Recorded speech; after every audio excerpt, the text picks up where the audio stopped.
It's 100% a German invention. Yes.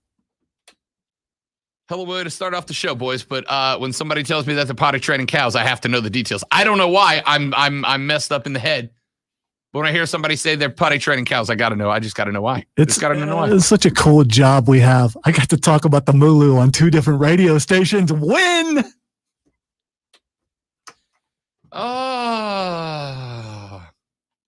Sports, ladies and gentlemen. Sports. Yeah, go ahead and push the button. I can't come back from this. Let's do lunch. This is a very nutritious lunch. All the food groups are represented. You guys here? What in the wide, wide world of sports is going on here? Lunch!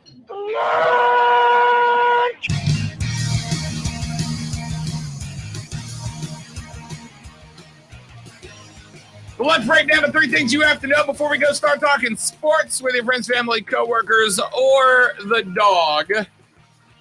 Whoever you spend your lunch break with. This shall be the scuttlebutt. You know, it's gotta be nice to catch some breaks, y'all. Gotta be nice to catch some breaks. Carolina Panthers caught another break. Another break. Last week, they squared off against the New Orleans Saints at home in Charlotte, the Queen City. And the New Orleans Saints were missing not 1, not 2, not 3, not 4, not 5, not 6, not 7, not 8, but 9 offensive assistant coaches from the sidelines. They were also missing, I want to say 10 players, including a fistful of starters on offense and defense. That's not an excuse. That's a reason. We're going to come back to that later on. I'm glad you said that, Zoe. Thanks. But now they catch another one this week. Thursday night, which, by the way, your boy going to be broadcasting live from Wings Etc. in Boiling Springs, South Carolina.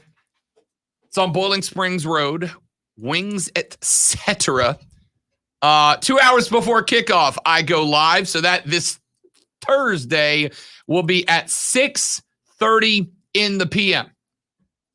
If you're over there in the Berg, if you're over there in the Springs, wherever you might be, if you want to come see, if you want to come hang out, if you want to come sit and chat some Carolina football with us, then dit. I'll be live at 6:30. I'll be getting there about 6. I'll be live at 6:30. And then taking you all the way up to the beginning of the Carolina actual pregame show on Classic Rock 101.1. Bowling Springs, Wings, etc. Come see me on Thursday. Anyway. So Carolina last week caught a break with New Orleans. They catch another break this week because Tyrod Taylor, the starting Texans, Houston Texans quarterback. You want to take a guess as to what happened? He came out hot, gets a big win over Jacksonville in week 1, playing well. You want to take a stab? What happened? Stab. Hopefully he didn't visit the doctor, the team doctor. He hopefully has his own physician. I'm guessing he got hurt. Hamstring injury. He is out for Thursday, and rookie quarterback Davis Mills will get the start. The Stanford draft pick for the Texans will be in for Tyrod Taylor. And by the way, if you look at history, that means Tyrod Taylor's done, and this guy's going to take his job. An absolute stud, yeah. This guy's going to take his job because everywhere he goes, that's what happens. Yep. You know what? That's a good point. So I said they were going to catch a break, the Panthers, and now I'm like, maybe not.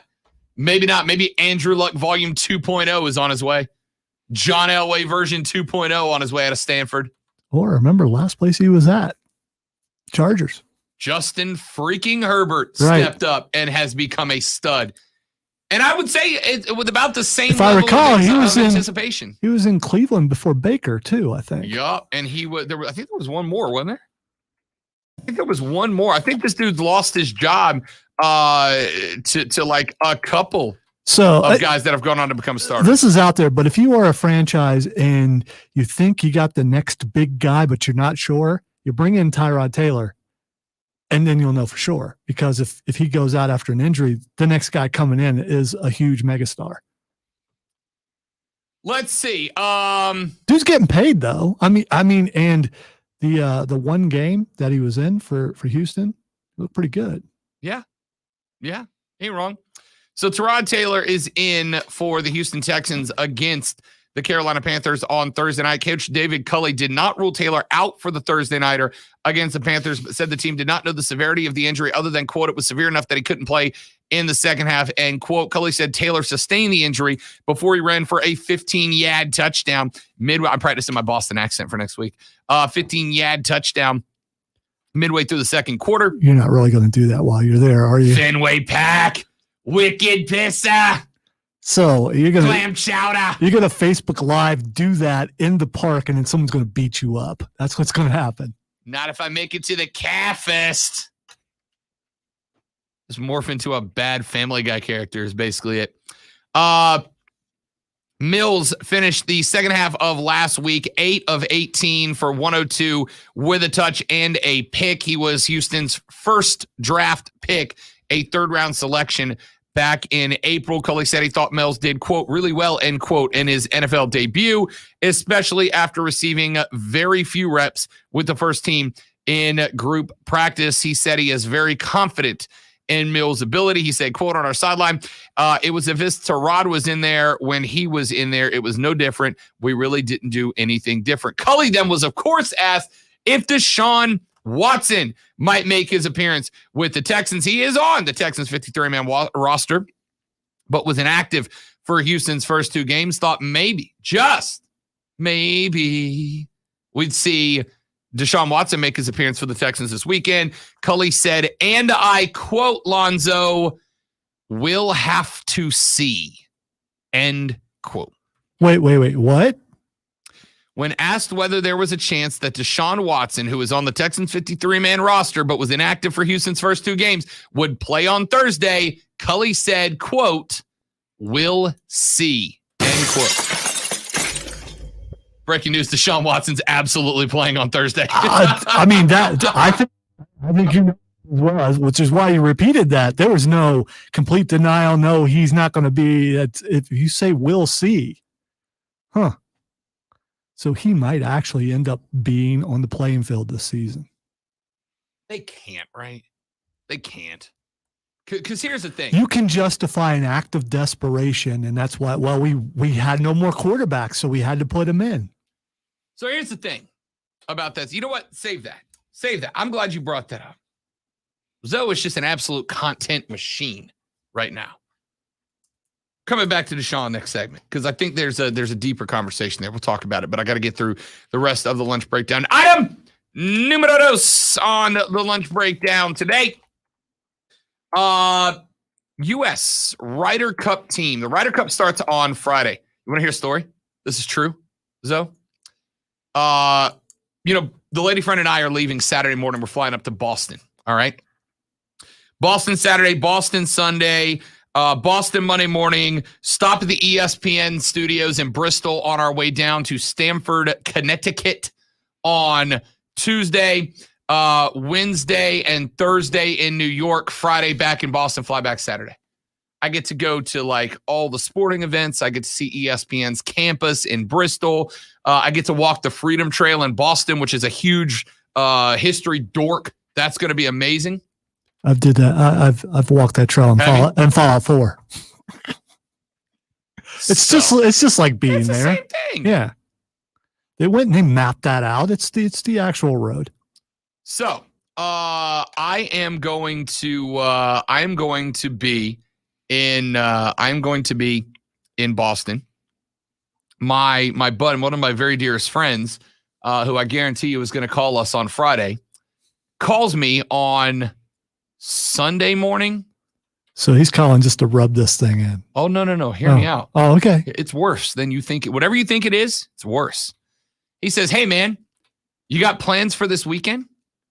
And I said, yeah, I do. I'm flying to Boston and New York. And he says, oh, well, that's a bummer for you. And I said, why?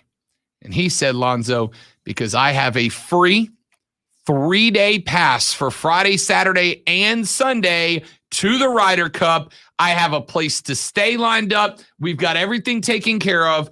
All you have to do is get to Whistling Straits, and I have got you a free 3-day pass to the Ryder Cup this weekend.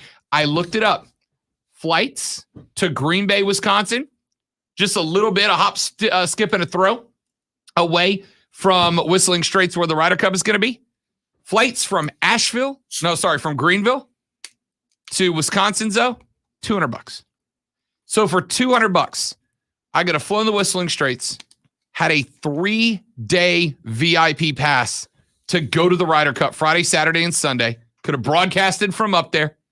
3-day pass to the Ryder Cup, and it's the 1 week that I already made plans to fly out of town. I'm curious if the listeners had a choice between going to Boston and doing all the stuff you're going to Boston or heading to see the Ryder Cup, which one would they choose? I can answer that question for you. If their shirt is tucked in right now, it's the Ryder Cup, and if it's not, it's Boston and New York. Tell me I'm wrong. I had to check and see if my shirt's tucked in. And it's not, and what would you pick? I'm going to Boston. Exactly. If their shirt is tucked in, they're going to the Ryder Cup. And if their shirt is untucked, they're going to Boston. There's a song about coming to Boston. I mean, shipping up to Boston. Well, no. Whoa. No, it's please come to Boston. You may have stumped me on one. Yes. Well, it's as you said yesterday, songs that your mom listened to. I make that joke like I don't listen to the songs my mom listens to. All right. Anyway, yeah, for a free pass, 3-day VIP pass to the Ryder Cup, I had to turn it down and for the record, that's not me being unhappy. I'm very excited about Boston and New York. I get to do some killer stuff up there. All right. I'm just saying that's a really bad coincidence time-wise. But speaking of the Ryder Cup, yesterday we saw our first clip of Bryson DeChambeau and Brooks Koepka. They broke kayfabe, Lonzo. They broke kayfabe. Brooksy and Brycey has been the most interesting, entertaining thing. Their rivalry on the PGA Tour has been the most interesting thing about golf since Tiger Woods made his return to the Masters a few years ago, right? I mean, even if you're not a golf guy, Lonzo's not a big golf guy, but even Lonzo jumped in on the Brooks and Bryson discussion a couple times on the show when we had it. Here's the thing, though. The Mega Powers really got along too, didn't Brother. they? Didn't they? They really got along. We've seen enough things. Speaking of kayfabe in wrestling, where people pretended to get along and they really didn't. So this is just about banding together to take down the evil Europeans, and then they can go back to hating each other afterwards. Or just like in kayfabe, they fake hate each other on TV, and they're actually cool. They're bros backstage, but when it's time to go out there and one to be the face and one to be the heel, they know their role and they do it. Golfers could not contrive such a thing, put together such a deception. I really find that hard to believe. Golfers are always on the up and up, and nothing's ever going on behind the scenes. So, no, they really hate each other. Definitely not like there are jokes about having the executive wedge of kicking your ball out from behind the tree because golfers don't cheat. Definitely not. They're all on the up and up. Bryson DeChambeau and Brooks Koepka yesterday had their first interaction out on the golf course yesterday, and they just looked fine. They just looked like two dudes talking about golf to each other. So you want to say boring? That's what you want some sparks and you get nothing. Is that it? So Bryson's out on the driving range, hitting some shots. Brooksy walks up to him. They talk for a minute. They kind of like just a brief interaction. They kind of, I can't tell if it was like a fist bump or a handshake or a little whatever. And then after it's over, and I will tell you this is kind of funny. I actually really laughed at this. So Brooksy walks over to Bryce, who's out on the driving range. They talk for a second, not a long conversation, and they clipped out a little bit. They talked for about a minute there.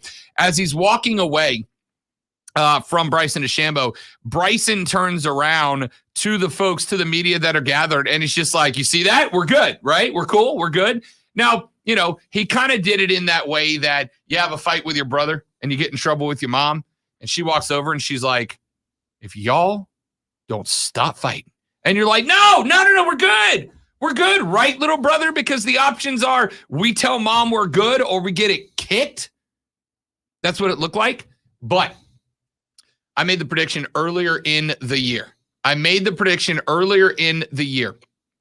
That this was being done as a social media stunt, right?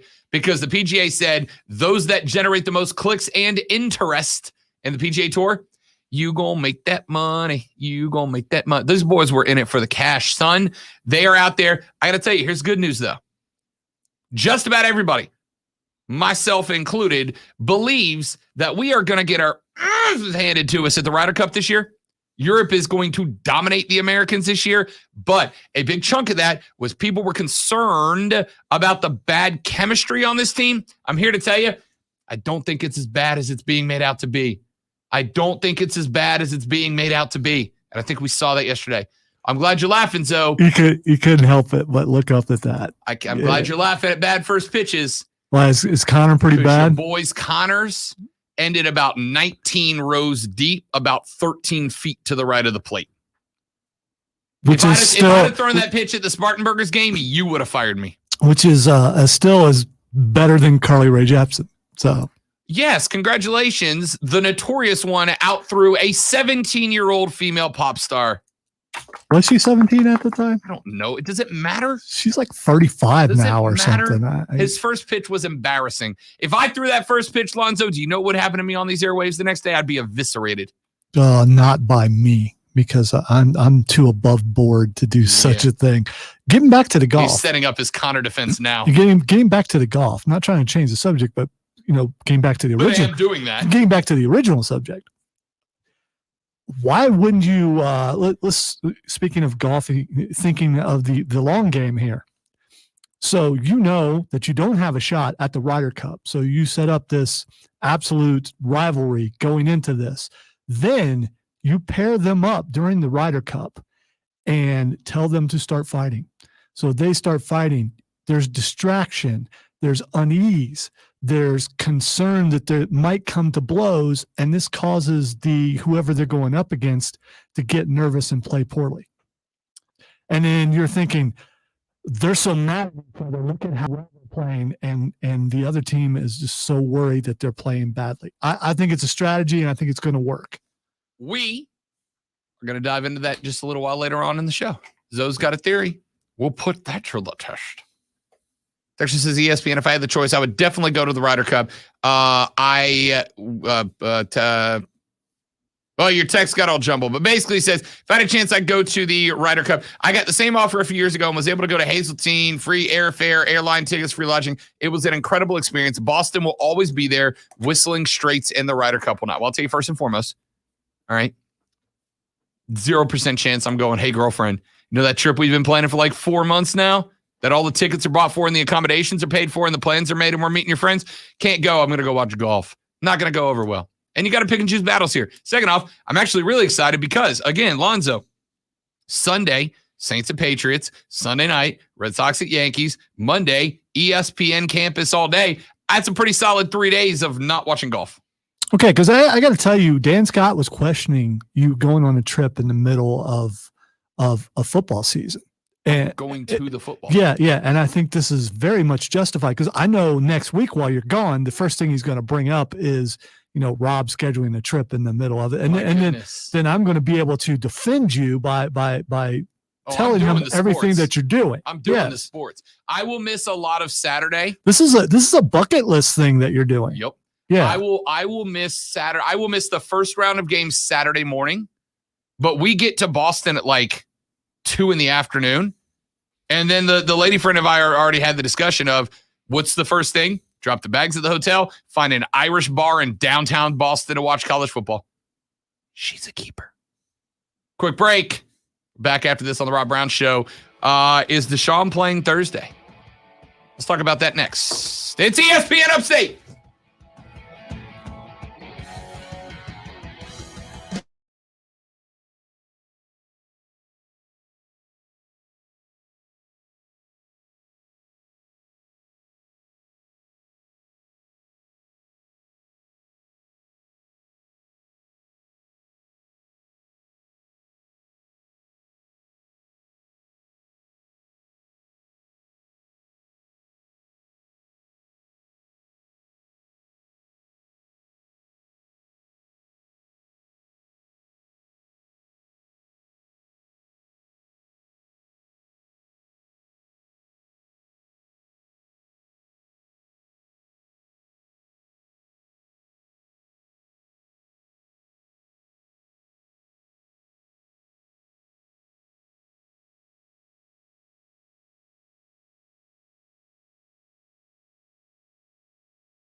Nathaniel, what up from Bowling Springs, man? Come out Thursday. If you're not doing anything, big dog, come by, say hi. I'd love to meet you. I'm going to watch the game. Actually, I need to give away some seats today at the table. With your ESPN Upstate Sports Center update, I'm Matt Pauley. Hey, Paladin fans, Scott here. It is Southern Conference opener weekend at Paladin Stadium this Saturday. The Mercer Bears are coming to town, and we'd love to have you at Paladin Stadium for all the exciting action of Furman University football. If you can't make it, the broadcast will be right here on ESPN Upstate, beginning with the Pepsi Countdown to kickoff at 12:30, and the game starts at 2 p.m. It's the Southern Conference opener, Furman and Mercer, and it's right here on ESPN Upstate. Hi, we're the Goo Goo Dolls. We're fortunate that we can give our daughters everything they need to grow and learn. But not every child can focus on classes and play dates. Nearly 13 million kids. The Goo Goo Dolls making a 2021 appearance, ladies and gentlemen.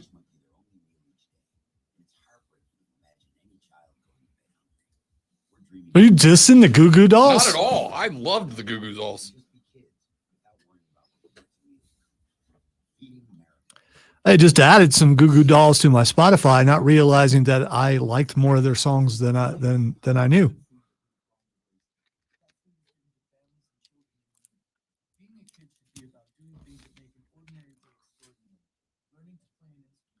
I'm trying to figure out when I'm going to get a haircut.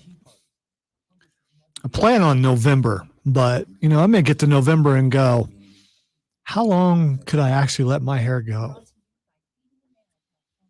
I mean, as long as you want it. Well, I already get the looks from white-haired people when I enter a place. White-haired people. Yeah, well, I don't want to say older because I might be older than them. I don't know. But yes, white-haired people with little boy haircuts look at me odd when I enter a room.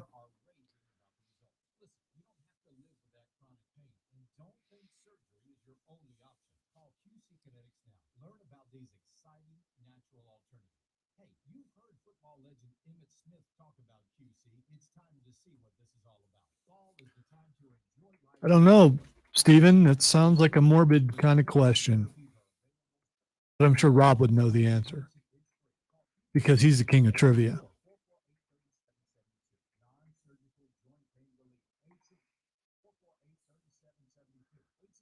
Was it the Crusades? I don't know.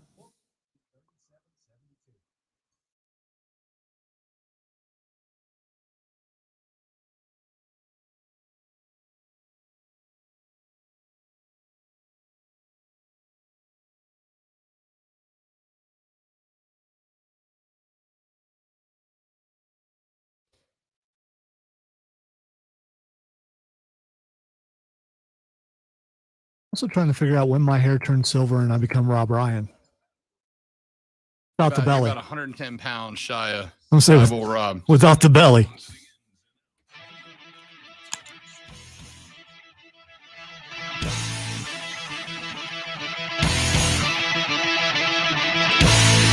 The Rob Brown Show rolls on. It's ESPN Upstate. Rob,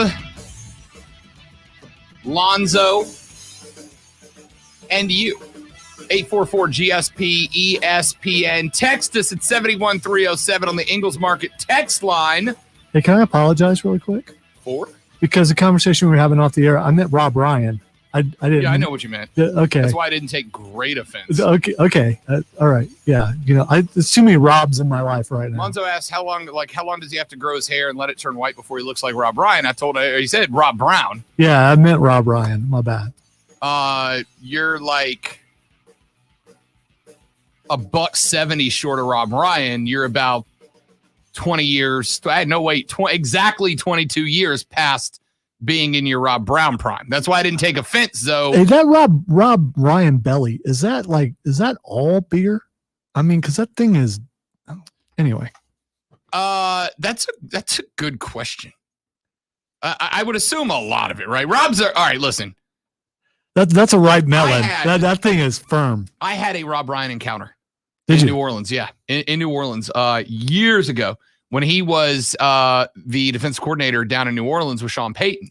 Years ago when I was down there, we went to a game, me and a couple of friends, and there is a bar in downtown New Orleans known as the Ugly Dog Saloon.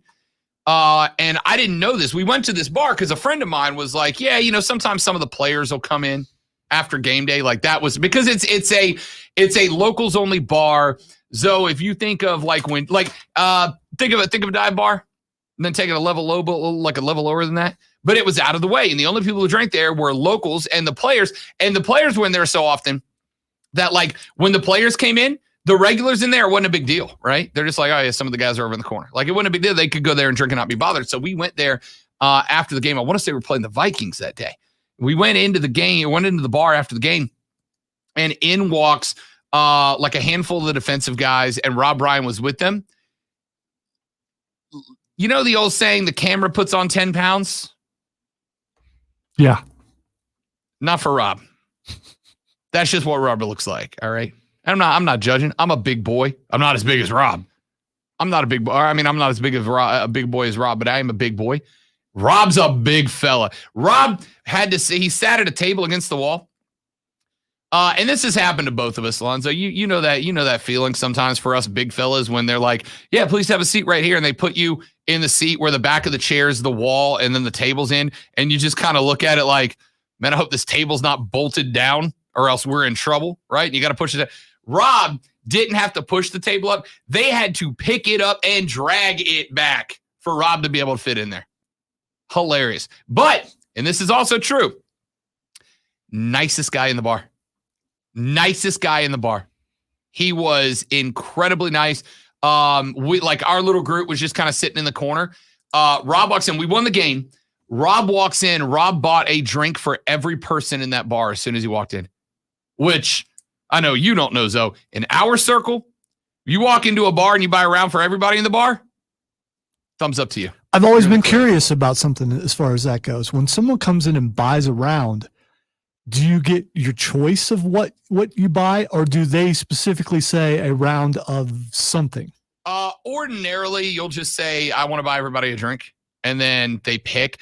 And then there's kind of it's kind of a code of honor that you don't go like, well, then let me get a glass of Cavassier, man. Let me get a $14 like cocktail. Champagne, it's a very expensive liqueur. You get a beer, right? And you don't get like a $9 craft beer. You get like a Budweiser. You get like a Yingling. You get like a beer, or you get like a low key cocktail. You get like a rum and coke, right?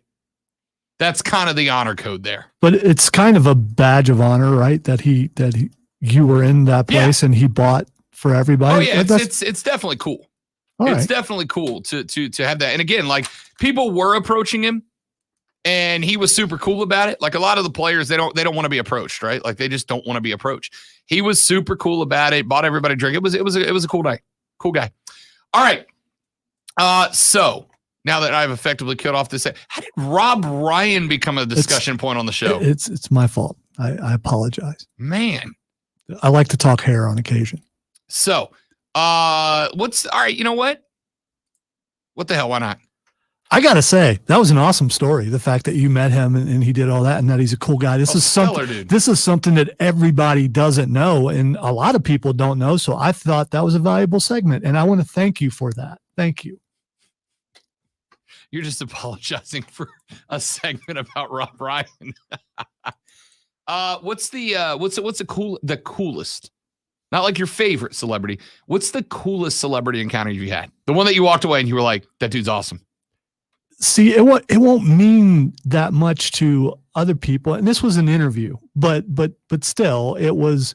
I got to interview a couple guys that are voiceovers for Dragon Ball Z, and it was on StreamYard. It was on my show on Saturday, and got to talk to them off the air before we went on, and they were really cool guys. And I was so nervous, but these are people that you start talking to, and they're so goofy and silly that they just make you feel comfortable.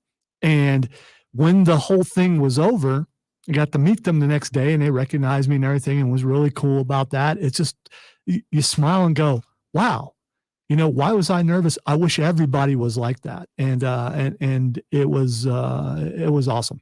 It was. But again, most people wouldn't know who they are. So it's the voice of Hercule and the voice of Majin Buu, in case you don't know. I would say the coolest encounter I've ever had. I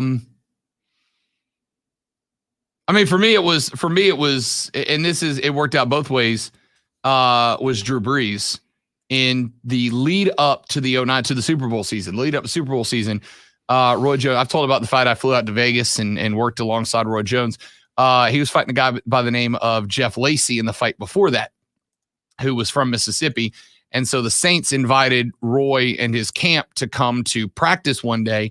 Drew Brees was having a throwing session, and he was on the sideline just kind of warming up with Lance Moore and the backup quarterback, and they were throwing the ball back and forth. Well, I was standing next to, so they're on the sideline, and I'm just kind of standing. It's kind of surreal. I'm standing on the sideline, I'm just standing next to Lance Moore, who went on to score that 2-point conversion in the Super Bowl that kind of saved that game for the Saints. Standing next to Lance Moore, and Brees throws the ball while Moore, something happened. He was looking over to the left, and he's looking over, and Drew Brees throws the ball, and it's like just a little bit between Lance Moore and I reach up and I grab it because I saw Lance wasn't looking, so I grabbed the rock, and Brees is like, "Hey, nice snag," and I'm like, "Yeah," and he puts his hands up, and I'm like, "Word." So I threw the ball back to Drew Brees. So I have both caught and completed a pass to and from Drew Brees. I told you. Sounds to me like you interfered with a pass from Drew Brees. I saved Drew Brees' only incompletion of practice because it would have been incomplete. All right, in his warm-up throw. I just realized we talked about the Spartanburgers game when I threw the first pitch, and I was nervous as hell to go out there in front of 1,000 people and throw a first pitch. I think the most nervous athletic performance of my life had to be when Brees puts his hands up for me to throw the ball back to him. Because, dude. Oh, when you said that, I started to panic over here thinking, and you can't not throw it. You have to throw it back. You absolutely have to throw it back. And he hits the old clapping hands up in front of his chest. And the thing is, dude, that thing's got to be, you got like a 1 foot radius, but you got to hit Drew Brees in the hands, right? If you throw that thing and you duck it 3 feet short, or you space wobble it over his head and he's got to jump to try to catch it, all I needed was Drew Brees is out in their week 3 game after straining an oblique trying to catch a ball from some rando sports talk radio loser. Or you throw a bouncer that hits him in the groin or something like that. All I needed. Fortunately, I hit him just a tick below where his hands were. He caught it. He's like, all right, sweet. So he cool nodded you too. Oh yeah. All right. Oh yeah, it was legit. That is why. Like, if I just caught a ball from Drew Brees and he just like whatevered it, you'd be like, all right. I mean, I got to throw, but whatever.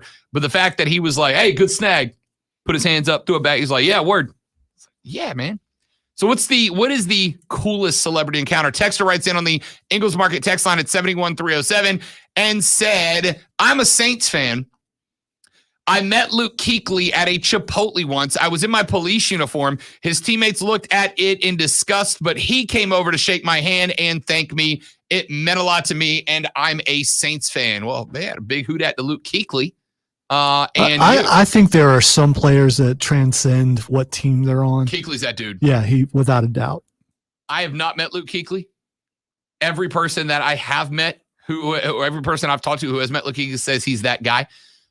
In fact, when we did the Carolina camp show, we did, I don't know, a month ago, up at Wofford. Kuechly was supposed to be there.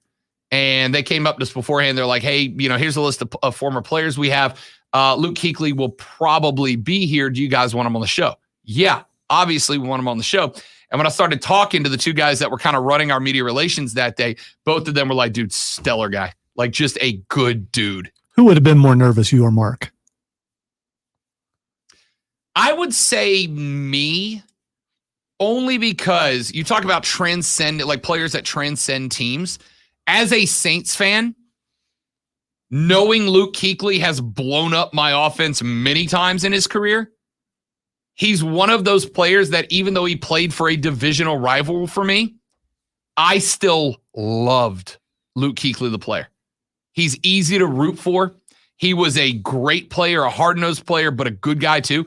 Like, I would have been, because Luke Kuechly's one of those guys that he's a Panther and I like him. Like Work Done with the Fountains, right? Work Done's a great human being. Keekly, by the way, every time I went to training camp, my wife made sure that I sent her pictures of Keekly. I ain't mad at it. As many as I could get. Yeah, I ain't mad at that. To the point where I thought I was looking creepy taking so many pictures of Keekly, but Luke Kuechly is one of those dudes that your wife can make inappropriate comments about and you can't even get mad about it. It's like, yeah, I get it. I get it. All right, let's take a break. Back after this. Rob, Lonzo, you. When we come back, Deshaun Watson, promise this time. Unless Lonzo wants to talk about his hair more, and then we'll end up talking about Luke Kuechly. Because that's how this show rolls. Rob Lonzo, you. It's ESPN Upstate.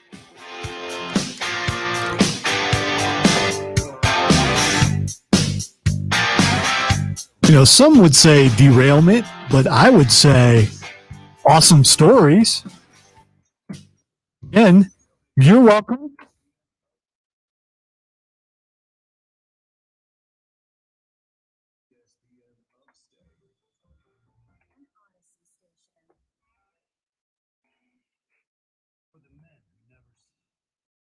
I promise I just won't say anything as you come back. I'm just going to sit over here.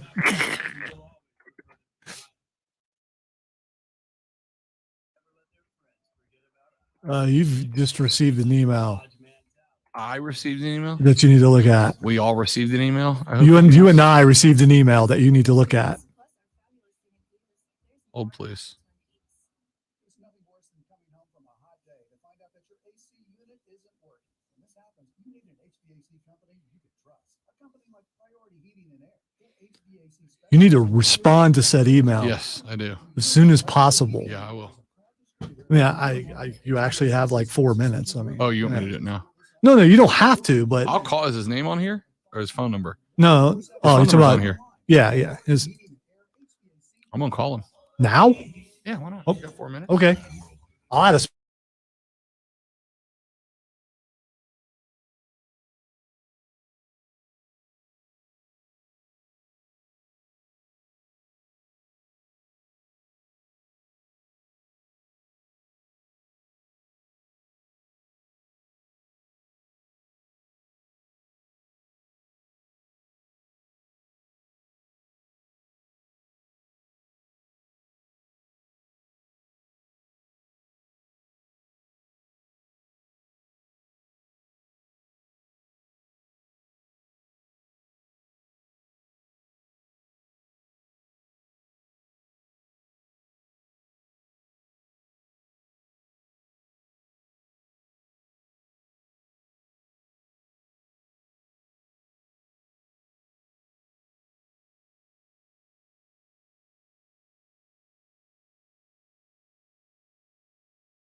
The Rob Brown Show back on your radio. It's ESPN Upstate 97.7 FM Greenville, 97.1 FM Spartanburg. Shut up, Lonzo. All around the world.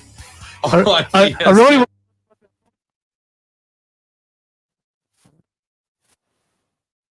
Phone call we just got.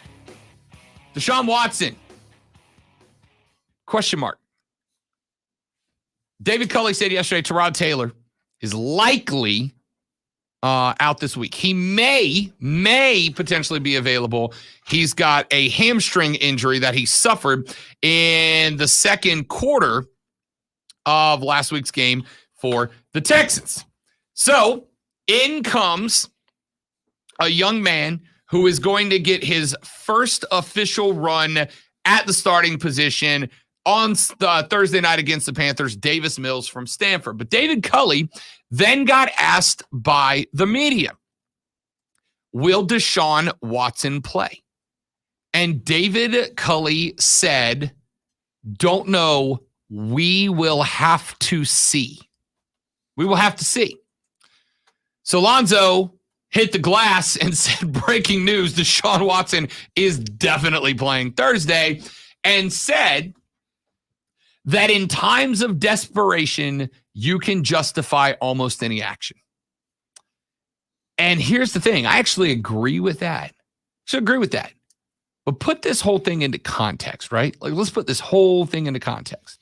Deshaun is out not because of the sexual assault allegations that have been leveled against him by over 20 women, almost 24. Not because of the allegations, but because he wants a trade. That's what the Texans say, right? They're letting everything take its course, but Deshaun, that's the story around the Texans administration. Here's the thing. I don't know if that's correct, right? I 100% think the Texans knew coming into the season that with Tyrod Taylor, who, by the way, was playing pretty well in San Diego last year until a doctor punctured his lung with a needle. Oops, my bad. I think they said, you know what? We're not a playoff team. We're not a contender. We're not a divisional contender. We're good with Tyrod Taylor to give us some level of success to grow off of. And we got this young quarterback. We'll give him some time to train and grow. And then Davis Mills is the guy moving forward. But I think that was absolutely the play to get Deshaun off the field, because here's the thing. If Deshaun Watson shows up on the field on game day in a Texans helmet and jersey, what is going to happen on TV? They are going to get levied. Deshaun Watson out there on the field, 22 active sexual allegation lawsuits against him. And for a league that has made it known that it is a priority for them moving forward to embrace what they claim is 50% of their audience that is female, they would not want to have that guy out there. But does your guy, Roger Goodell, does he make a phone call and say, hey, don't you dare. Yeah, even if you are down to your emergency quarterback who happens to be the left guard? No. No. I think if you're Goodell, that's the smart decision to make, which means he probably won't. I think that's the smart decision to make. Does he have that power, though? Because I don't know if he does. The power he has is to put Deshaun on the commissioner's exempt list, yeah, which the Texans cannot override. And that was the big weird thing over it, right? That's the big thing that's over it, is the fact that the commission could have put him on the exempt list and the Texans would not have had to make a decision. The Texans would have had no decision to make at all. He can't play. He can't play because the commish said so.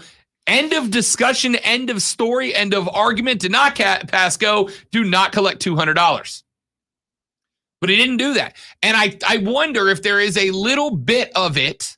I wonder if there is a little bit of it that they kind of had something worked out. Texans like, we're going to trade him. We're going to send him somewhere. They can suspend him. But if he's on the exempt list, we're not going to be able to trade him and move him around a little bit. And the NFL was like, all right, don't play him and we won't put him on the list. And now I don't think they play the guy. All right. Because here's the reason. If the Texans were 2-0 and the Texans were in a divisional race even, then I think there's a chance. But the Titans looked great last weekend. They're not winning that division. It's been definite up to this point from all the clips that I've heard. When asked about whether Deshaun would play, it's been a definite no. Absolutely. And this is the first time it hasn't been. This how you have to speculate that he's going to be in the game by how the coach answered the question. Yeah. Yeah. Lonzo's exactly correct. Lonzo is exactly correct. All year long, it's been no.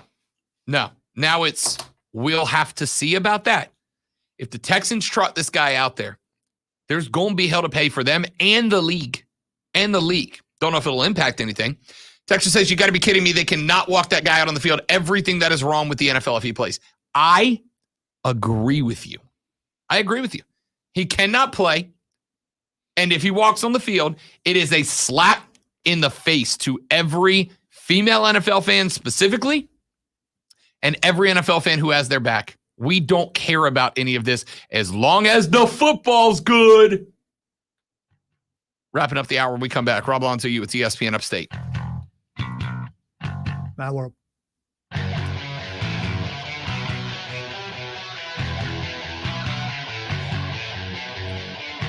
The 2021 version of Mad World is open for your frightentainment. I try to do something clever there. Don't.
Hey, Paladin fans, Dan Scott here. It is Southern Conference opener weekend at Paladin Stadium this Saturday. The Mercer Bears are coming to town and would love to have you at Paladin Stadium for all the exciting action of Furman University football. If you can't make it, the broadcast will be right here on ESPN Upstate, beginning with the Pepsi Countdown to kickoff at 12:30, and the game starts at 2. Furman and Mercer, and it's right here on ESPN. All right, who's in the stream? Let's see. After hearing about the Mulu first, this family.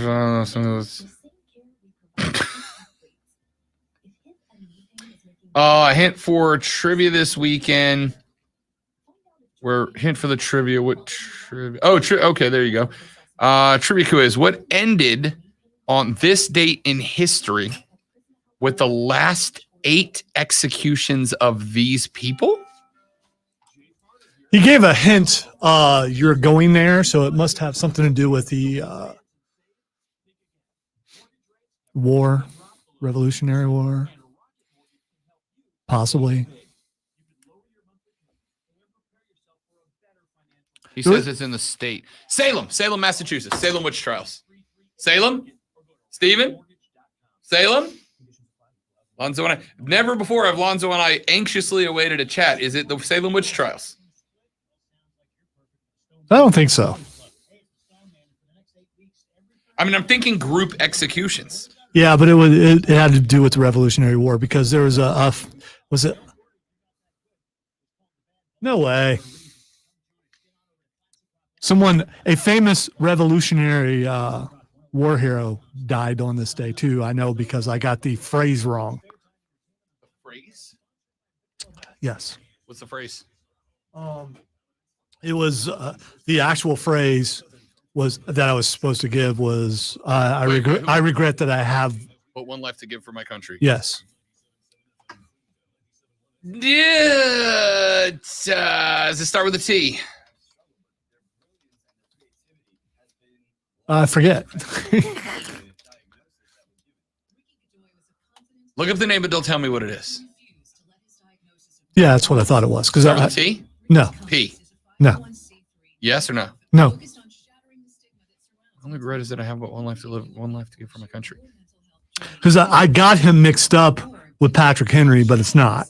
Patrick Henry said, "Give me liberty, or give me death." I know that one. Start with an N. Nathaniel. No. Nathan. Green? No. That's from here. What is it? I'm going to slap myself. It falls from the sky. It's cold. Nathan Hale. Damn! I get Salem and miss that. I was so confident when the question was asked. I said, "Give me liberty or give me death." Yeah, I saw. Yeah.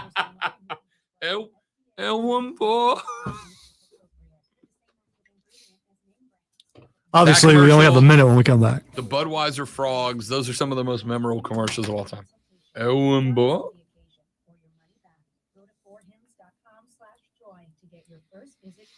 No copay required. The only way to get this special offer is to go to forhims.com/joy. FORHIMS.com/JOY.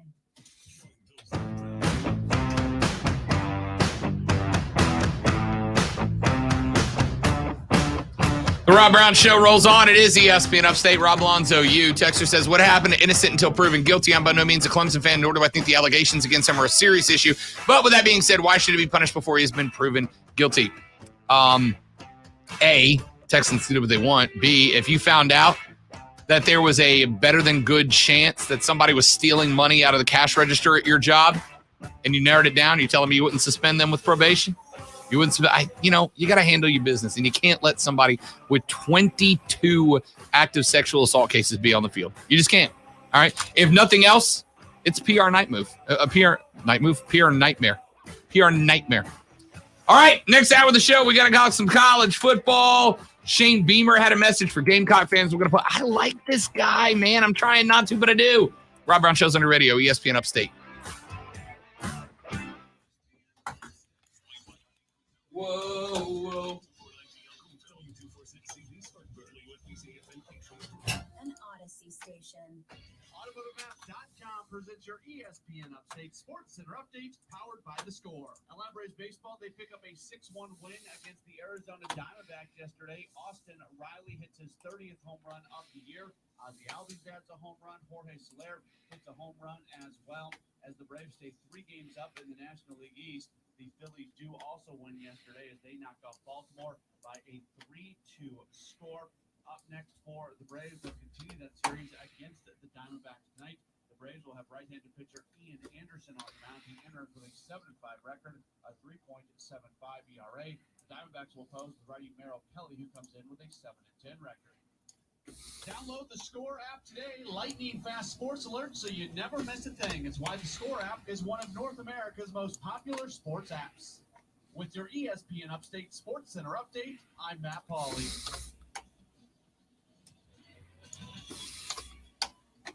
Have you heard the Rob Brown Show? Native American inspired dress and war paint will not be allowed in the stadium. It actually says, so how long are the entrance lines going to be at Washington football team games while they police all of this? Are they having seminars with their employees to say, okay, you got the overhead projector going? And I'm pretty sure that a reasonable individual can look at a person and determine whether or not they're wearing eye black or mock war paint. you're 16 years old. You work in the stadium. Do you really care that much? And are you confused and you have to go get your manager? Hey, man, I'm not quite sure. It's on one side of his face. Meaning it was on both sides. So is one side okay? And her makeup looks kind of like war paint, but she may just be like a Tammy Faye Baker disciple. I don't know. I need help. Greenville, Spartanburg. Catch the Rob Brown Show weekdays noon to 3 on ESPN Upstate.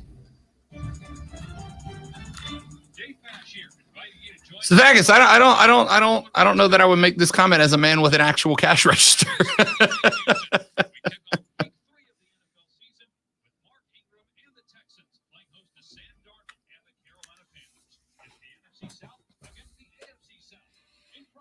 There's a thing called skimming I've heard about where you take the money out, but you take a little bit extra and you put less back. I've heard about that. Never done that before. Of course not. I have been a cashier before, though. That's not relevant to the conversation, though.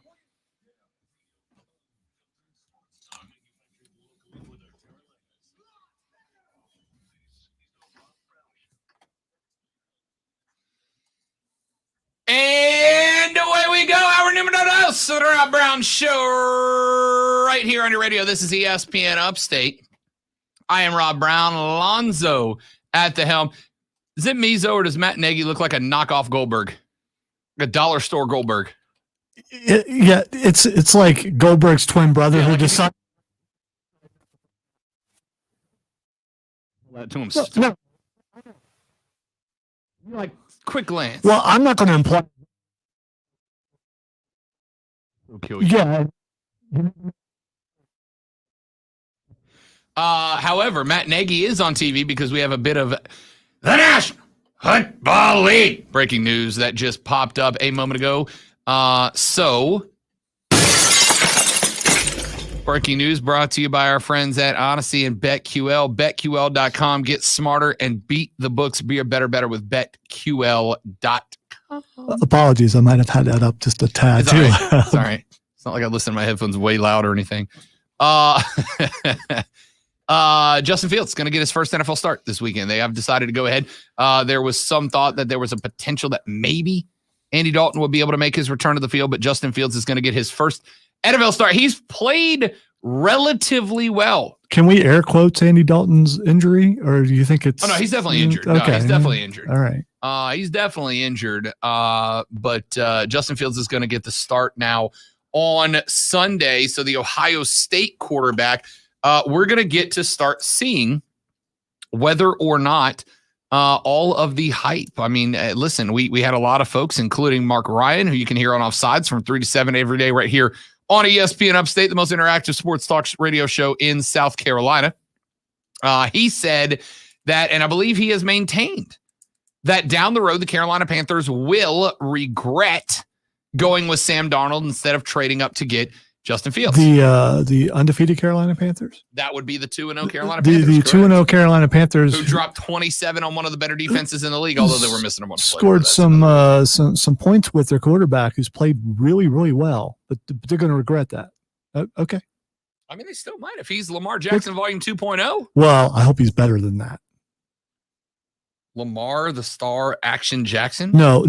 Listen, Lamar's running ability is amazing, but I think Justin Fields is a better passer. He might be, although I got to tell you, Lamar. As far as accuracy goes, because look at Justin Fields' interceptions as a college football player. You're going to see not that many, and so if he can stay as accurate as he was there in the NFL, he's going to do pretty well. But it's going to depend on how good the team is around him. Dexter says Matt Nagy is more like Dilberg. Gilberg. I'll give props to Action Jackson. Go back and watch the last two games. All right. That crazy game against the Raiders back in week 1. By the way, we hadn't talked about it yet. We're going to go here in just a minute. We're going to look over our picks from the weekend because your boy was white hot this weekend. Not you. I was going to say, is that really what you were 500? Is that really what you call white hot? You keep telling me that if you're even as far as going up against Vegas, that's pretty good. And I'm one game above even now. Yeah. Okay. I came roaring back this weekend. I was white hot this weekend. On the season, more of like a dull crackle of the last dying embers. But this weekend was white hot. You mean when you think the fire's out and then suddenly you hear that noise like, whoa, I thought I put that out. Yeah, that's my picks this year. Okay. That's an accurate depiction. Action Jackson, go back and watch that game where Lamar Knocked your boys off, so. Lamar carried that team to a dub in a crazy game where at the end, Harbro says to Lamar, do you want to go for it on 4th down? Lamar looks at him and goes, hell yeah, we've been picking it up. Why stop now?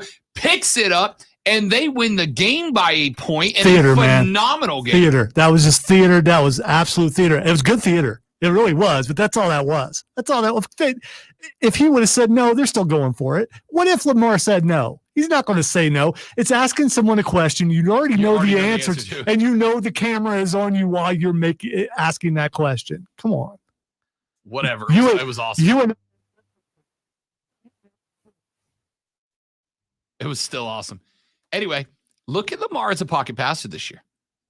I think my dude put some emphasis on getting in and out of the pocket more like a traditional quarterback while still having the ability. Let me look it up. Didn't he run for like 217 on you guys? Yeah, the run defense for the Chiefs not very good.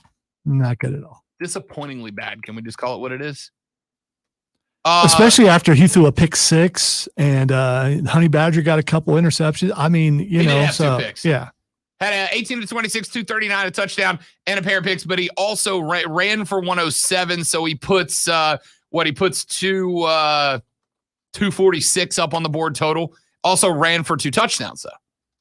So 3 total touchdowns responsible. Lamar Jackson, dude has improved. Yeah, there's going to be some retribution when down the road, possibly in the playoffs, Kansas City meets Baltimore again for that little flip into the end zone. I think someone's got something for him later. I think so. I think maybe we were talking wrestling a little bit. I think a receipt is due. How about Lonzo's 1-1 Kansas City Chiefs with a 4-point escape of the Cleveland Browns in week 1, a 1-point L to the Ravens in week 2, and it doesn't get a whole lot easier with a decent Chargers team this weekend. Lonzo, has the AFC started to catch the Chiefs, or have the Chiefs come back to the pack? How many times were the Chiefs down last year and the year before and they came back? This really came down to who had the ball last. Sure. And if I think most of us can agree, if Edwards-Helaire doesn't put that ball on the ground, Kansas City probably wins that game. So I'm not that upset about it. We good. I'm not saying the sky's falling. I'm just saying the AFC's very, very interesting right now. The AFC West, very, very pretty good. Yeah, it is. Oh, it's the best division of football. Will they go 4? Y'all 4-0 in week 1? I think the only division that did that. I think y'all went 4-1, and I want to say the NFC West went 3-1, and those were the only divisions that did it. I was going to say the entire West appears to be playing pretty well on both sides. Yeah. So, yeah. Well, no, New Orleans, the NFC South went 3-1 in opening week. God, Atlanta's bad. Golly, Atlanta. Yeah, I'm pretty happy about that because I don't really like Atlanta. So. No, I mean, I listen, I can't stand a Falcon, all right? This is bad. There's even something by about that thing. It's like, yeah, I hope you lose all your games. Take my man Jamal Anderson. The dirty bird. It was not. Jamal. It was not good. Icky Shuffle wasn't that good either for Cincinnati, but I can handle that. But the dirty bird, that's not good. Falcons put up 6 en route to a 32-6 L to the Eagles in week 1. And then, no shock, them getting blown out by Tampa. All right, Tampa was a 12.5-point cover, and I called the cover one of my dubs this weekend. I'm not saying that I expected the Falcons to be good, all right? I'm saying I did not expect them to be this bad. Speaking of regret, maybe the Falcons are going to regret that they didn't move on from the Iceman because, maybe all that gray. I'm not on Matt Ryan.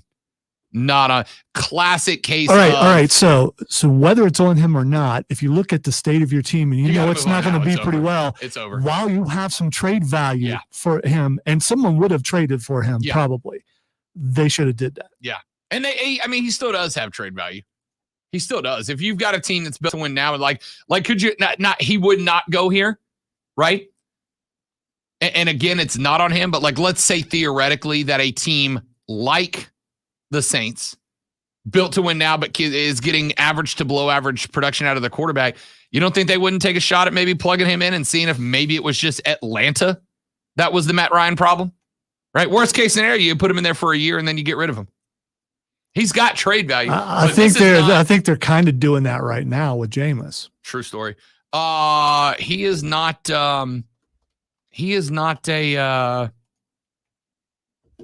I don't know. He's not a it's not on him. They're bad, but it's not on him. Their defense is atrocious.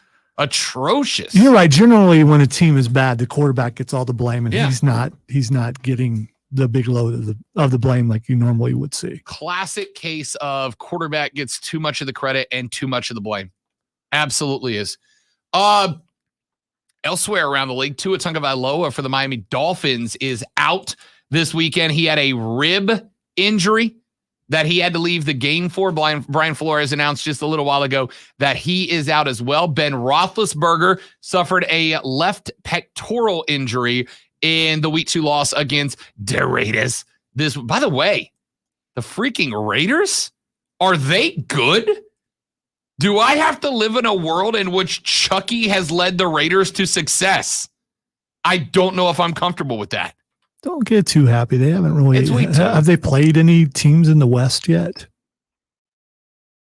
They opened up at home with a, I think, very respectable showing, knocking off the Ravens, who then beat the Chiefs the next week. So Transitive Property Football says that's pretty good. And then the Steelers, who mauled the Buffalo Bills in week 1. They pretty much had that open and shut against Pittsburgh. And then what the Bills do in week 2, except go and absolutely drop the hammer down on the Miami Dolphins and shut them out. They shut them out, Lonzo. In the NFL, they shut out an NFL team. You can take Tampa and put them up against the Jets. They likely aren't going to shut them out. They shut them out. That's not a bad look for the 2-0 Raiders. Like, at all.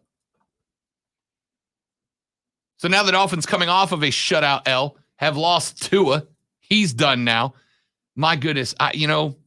If only, Lonzo, if only the Dolphins had a backup quarterback they could turn to. Someone with a little bit of magic left in there. And a great beard to inspire the team around, if only there was somebody like that could have been in the Miami Dolphins uniform and given it a shot. Maybe, just maybe. Yeah, maybe. But he went elsewhere and now he's hurt too. There's a quarterback out there though, not on the team, who plays a pretty similar style to Tua. He does. That would be one Cam Newton. Texter says Cam should be the starting quarterback in Atlanta. No. Nope. It wouldn't shock me if he showed up in Miami though. Wouldn't shock me if he showed up in Miami. I agree with that entirely. If there is by the way, here, you know what? Cam doesn't give a good gosh darn about what you or me or anybody else thinks about him. That might be part of his problem, right? He doesn't care. And don't get me wrong. There's a part of me, Lonzo, that's jealous. I wish I had Cam Newton's confidence. I'd be president of the radio by now. Just all of it. If I had Cam Newton's confidence, right? Cam, on Sunday, put up social media posts where he showed off his game day fit. And I saw it, and I'm like, Cam, I don't know if you know this, pal, but for you, do you know what today is not? It's not game day, Cam. You don't have a game.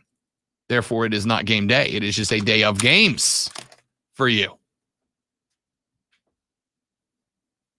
Miami would be a good spot, though. I don't disagree with that. All right, 844-477-3776. 844-GSP-ESPN. We're going to run out for a break. When we come back, Aaron Walker of the Greenville Triumph is going to join us on the show. Aaron had a monster of a day, a pair of goals this past weekend that kept the Triumph in line for a well-earned draw in a 3-3 electricity fest at Legacy early this past Sunday night. We'll talk to Aaron Walker of the Greenville Triumph when we come back right here on The Rob Brown Show. This is ESPN Upstate.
And are his classes virtual, which I'm guessing they probably are. I absolutely want to get into voice acting.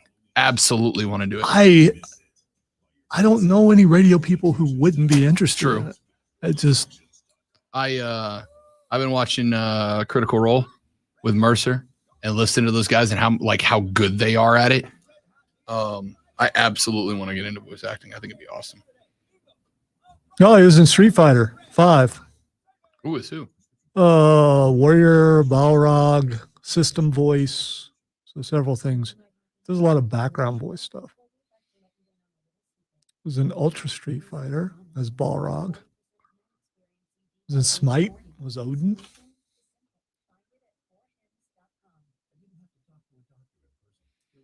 He did a ton of voices in One Piece, which I've been watching. I'm up to episode 305, I think, out of 800 episodes or something. LSU's kicker just signed an NIL deal with Velveeta to hype. Seriously, all he's hyping is their queso dip.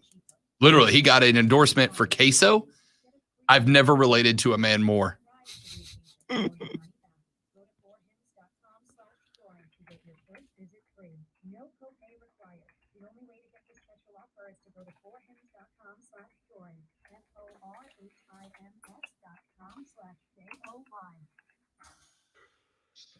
there's the best. Listening to the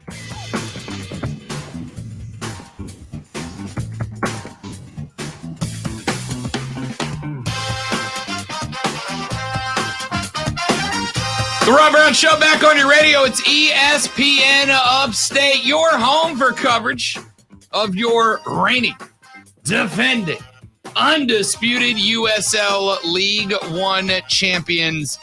The Greenville Triumph coming off of a thrill-packed 3-3 draw at home against Tucson this past weekend. We're going to talk about the table. We're going to talk about that result and a whole lot more with this young man, a man named to the USL League One Team of the Week after his 2-goal effort to keep the Triumph in step with Tucson. He is Aaron Walker of your Greenville Triumph. Aaron, my man, congratulations on being named to the USL League One Team of the Week. Congratulations on scoring a couple this weekend. Big week for you, man. How you feeling? I'm feeling good, Rob. I appreciate you having me on. Of course, man. Of course. Glad to have you on. Let's start. Let's start about that game. Sunday night, you're at Legacy early. Team's been on a roll, back-to-back wins coming into this one. You got an upstart Tucson team that's got some very young talent, some very quick talent. They challenged you guys early. First goal coming at 6 minutes in. And for a lot of teams, that's a spot that can be a little bit demoralizing. You guys answered really quickly, though. Talk to me about what was going through you and the boys' heads 6 minutes into the match, down 1, but knowing that the momentum had been on your side to this point in the season. Yeah, as you mentioned, we've had a couple good results over the past couple of weeks, and I think that's kind of helped us turn a little bit of a page in terms of our belief and how good we know we can be. And going down early in a game, we've done that a couple times this year, and I think we've failed to respond properly. But now, with how we know we can play, it seems like we're still, obviously it's early. We need to be able to respond in the right way, and we did. And we fought.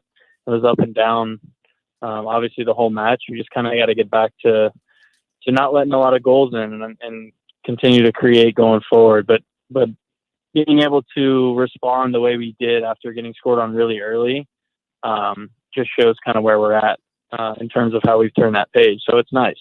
Aaron Walker, midfielder for the Greenville Triumph, joining us here on the Rob Brown Show on ESPN Upstate. Aaron, we've seen the last couple of weeks, we've seen an increased number of goals coming from the midfield. I mean, earlier in the season, Marios Lomas was having a phenomenally hot start to the season. Don had to sit because of a red card earned in last week's match.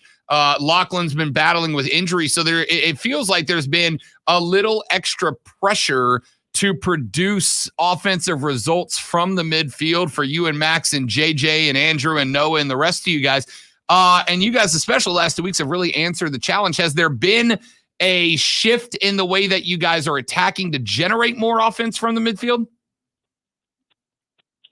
I mean, I wouldn't say there's been too much of a difference. Obviously, John and the staff want us to get more forward and create more opportunities and fill the box. So I think that's kind of been a little bit more emphasized, and I think it's paid off for us, which has been nice. And I think that's part of a long season. Is guys need to step up at different times. And like you mentioned, Mario's had a really hot start, and he's still doing well for us. And midfielders are starting to step up, wingers are starting to step up. So that's kind of what it takes during a really long season and 28 games plus playoffs and what have you. It's guys got to continue to step up at certain times and help push the group along, and that's part of it. And I think it's been nice for us to be able to do that a little bit.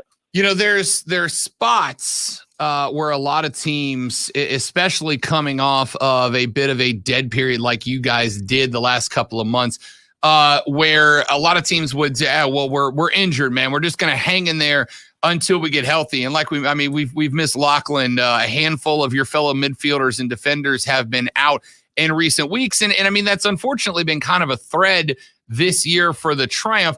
But it has not stopped you guys, especially in the last 3 weeks, from really attacking and not letting it be an excuse to go out there and try to earn some wins. When you've had the injury issues that you guys have had, when you've had a couple of red cards to, Dallas 2 weeks ago, Don last week after a pair of yellows, et cetera, and you've got that adversity to fight through, how do you guys as a team keep up that attacking mindset and don't do what a lot of average teams do and slack back and go, well, let's just play for some draws until we get healthy? Yeah, I mean, we trust all the guys that we have in this team, whether, from the top to the bottom, whoever's got to step in, we know they can do the job. And I think, like you mentioned, that speaks to the mentality and the character of this group. We've had a ton of guys in and out of the squad with injuries and red cards this year, and had a bunch of adversity to get through, and we're getting through it still, and we're in third place, and we like where we're sitting. Obviously we want to be higher, but based on what we've seen and having guys miss games for long periods of time, it's been tough, and seeing guys step up and really take on roles that they may have not thought they were going to have to take on to start the season has been really cool. And I think, like I said, it speaks to the kind of guys that we have. Going forward, we're going to have some guys coming back and getting into the team that have been injured, which is nice. Obviously, losing JJ was devastating. We're all feeling for him, and we're there for him. But, getting some guys back and making this playoff push is going to be really exciting. So we're really pumped with what's ahead. Talk to me a little bit about that, because, when you are on top as the champion and you're getting everybody's best shot. And I know, you and I have talked about on the air, the mentality that this team has had of, we're not going to defend this title, we're going out to win another one. When you see the table shaping up the way that the table has shaped up, and after that slow start, you guys find yourself for a couple of days there really hovering around that 7-8 cutoff line, now all the way up to number 3 on the table, 9 points out of first, 7 points out of second with Union Omaha, but a bunch of teams stacked up behind you guys all the way down to Richmond, who's just 6 points behind you. When you know that playoff push is coming, we're kind of rapidly approaching the end of the season, et cetera. Is there an increase on pressure for you guys to go out there and get results to show everybody coming into the playoffs, we are the reigning champs and we're not planning on going anywhere? I wouldn't say pressure, just more so we got to bring a little bit more focus. We know that every game is vital. It's, like the table is stacked up, like you said, and we can't look at the table and say, hey, we're in third place, top 6 gets a playoff spot, because we know teams are itching to get in behind us and try to jump us up the table. Every game matters, and things can change quickly with how much it's congested. So we just know we have to bring a level of focus to every single game, and every single game is almost worth 6 points rather than 3, because someone's going to be jumping up the table, and that's kind of how we're looking at it. So we know we can't take our foot off the pedal. We got to continue to go for 3 points in every game and maybe lock up a home playoff spot. I think we have a good opportunity to do just that with the amount of home games we have coming up towards the end of the season. So it'll be good to get some fans out and have that support and really make this playoff push special. So. Aaron Walker, midfielder for the Greenville Triumph, joining us here on the Rob Brown Show on ESPN Upstate. 2-goal effort for you. Were able to successfully convert a PK early in the match. Ended up putting in a beauty later on as well to get those two. A pair of goals against a Tucson team, like we said, that's an upstart team. I mean, they are literally 1 point behind you guys on the table now after splitting one apiece from this past weekend. Man, well, how did it feel to you personally to have a game where you were able to put a couple in the back of the net? Yeah, it always feels good. I'm just, it sounds cliche, but I'm grateful for my teammates believing me and trusting me in those areas and giving me the right success. Max earned a foul, earned a penalty, and I was able to step up and take it. And then Andrew Booth found himself in a good spot, took a shot, it deflected, and then he squared it to me, and I was able to put it away. I'm not used to getting that high up into the box. I felt like I was going to get a nosebleed up there, but it was nice. It was, I want to keep doing it. Most importantly, though, getting the point against a difficult team, obviously at home, knowing that they were going to come across the country. We wanted to jump on them early, and unfortunately it didn't happen that way, but we were able to scrap out a point, and it could end up being a pivotal point for us. So obviously it feels good, but getting a point as a team is still, the most important feeling, I think. Talking to Aaron Walker here on the Rob Brown Show on ESPN Upstate. Man, listen, to be the guy of the 10 on the field eligible to be the one selected to take a PK in a pressure cooker game like this one was at a moment that was pivotal, right? I mean, that goal needs to go in to bring it level 1-1 and carry some momentum as you guys cruise to halftime. To be the guy selected by Harks and the rest of the boys out there to be the one trusted to step up and take that PK. What's that mean to you from your teammates to have that level of trust for them? And what's it like for those of us who have never experienced it? What's it like to stand there with the ball on the spot, one-on-one with a keeper, knowing that putting it in the right spot can be the difference in the match? Yeah, speaking to your first point, it's a great feeling. I mean, knowing the guys trust me and knowing that the staff trusts me, obviously gives me a lot of confidence. So being able to be in an environment where that trust is there, elevates my play for sure. And that can in turn help the team. And then standing over the penalty is always, I would say it's more of just an exciting moment than a nervous moment for me personally. It's an opportunity to score and bring the team level 1-1, but standing over it's just such a great feeling because you know that like this is what you've prepared for. This is you work on it in trainings after trainings, and you've prepped yourself well enough. So now it's just about taking your chance, and it's more just really, really exciting for me personally. So we're talking with Aaron Walker here on the Rob Brown Show on ESPN Upstate. So you guys. Again, after that 3-3 draw against Tucson, find yourself at number 4 on the table as it stands right now with that playoff push just around the corner. A couple of home games, a handful of home games left for you guys as you kind of got the schedule backloaded as far as playing at home goes.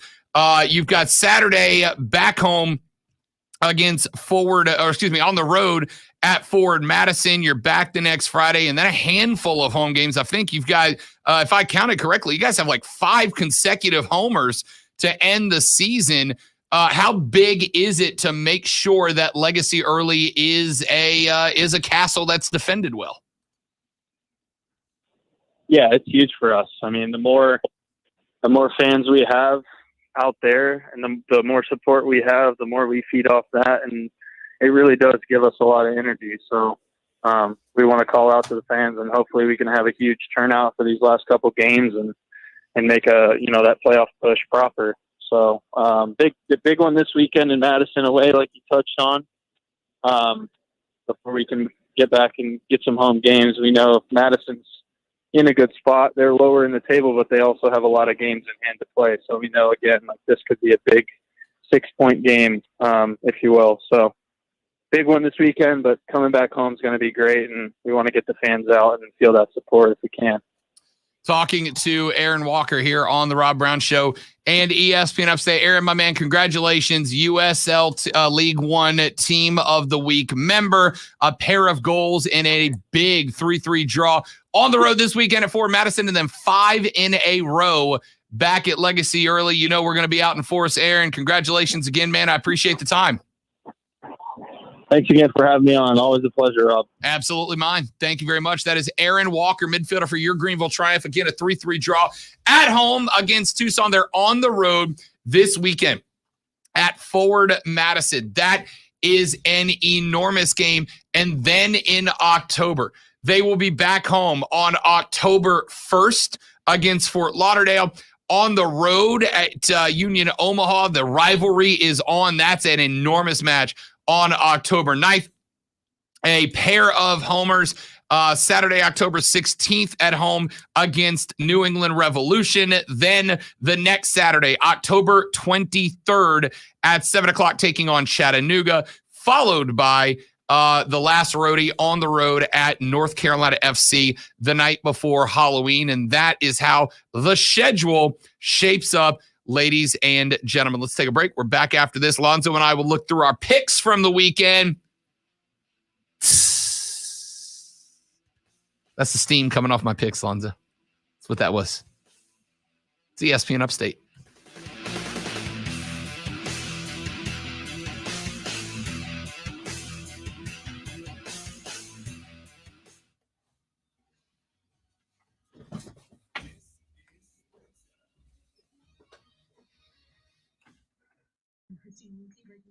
Rookie quarterback Justin Fields will make his first career start Sunday versus the Browns. Andy Dalton's expected to be out with a knee injury.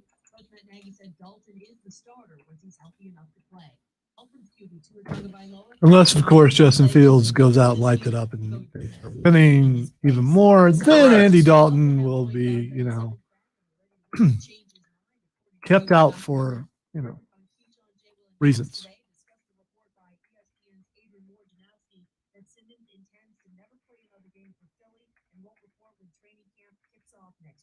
Rivers says they're hopeful they can change Simmons' mind and have the time to work to do just that. Rivers asked if he thinks the 76ers can win a title with Simmons as their point guard. Replied yes.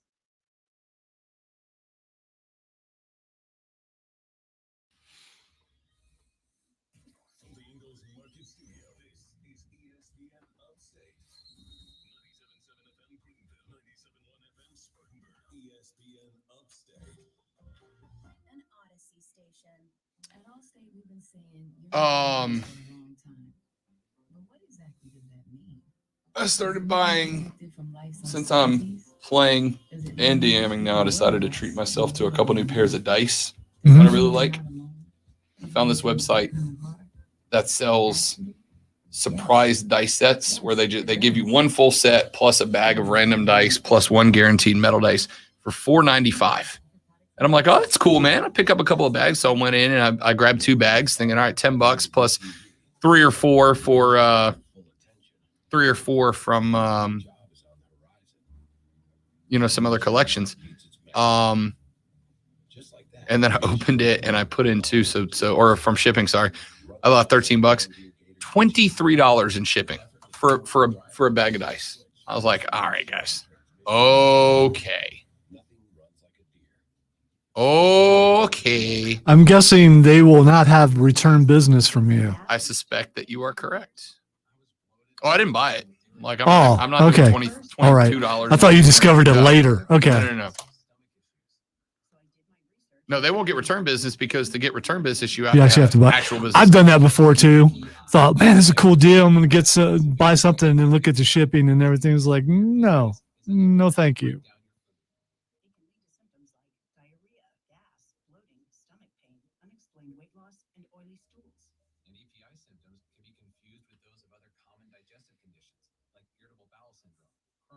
One thing I didn't particularly like with my bowling ball deal was the bag. I don't like the bag, so I've been looking at other bowling ball bags. Did you have options?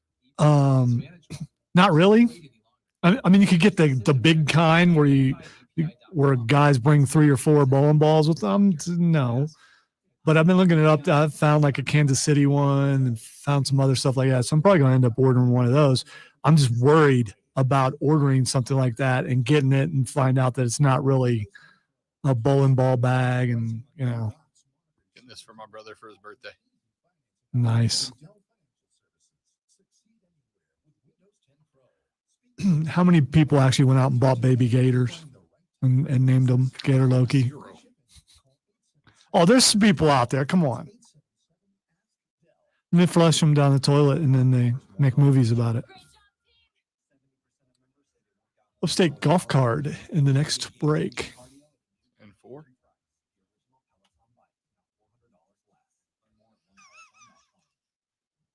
In college football, Goodyear knows a new season means new possibilities. But every Saturday is an opportunity on the road to greatness. No matter if you're out there playing your hardest or cheering the loudest from the sidelines, tailgating in the parking lot, or your favorite. Took me a while to figure out who this was talking. It's like, man, he's talking really slow. Kirk? Yeah.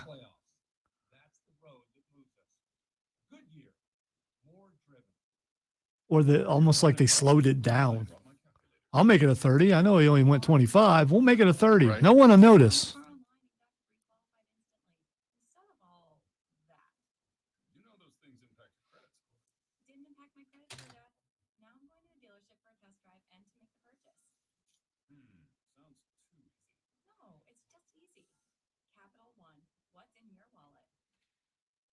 Find out more at CapitalOne.com/autonavigator.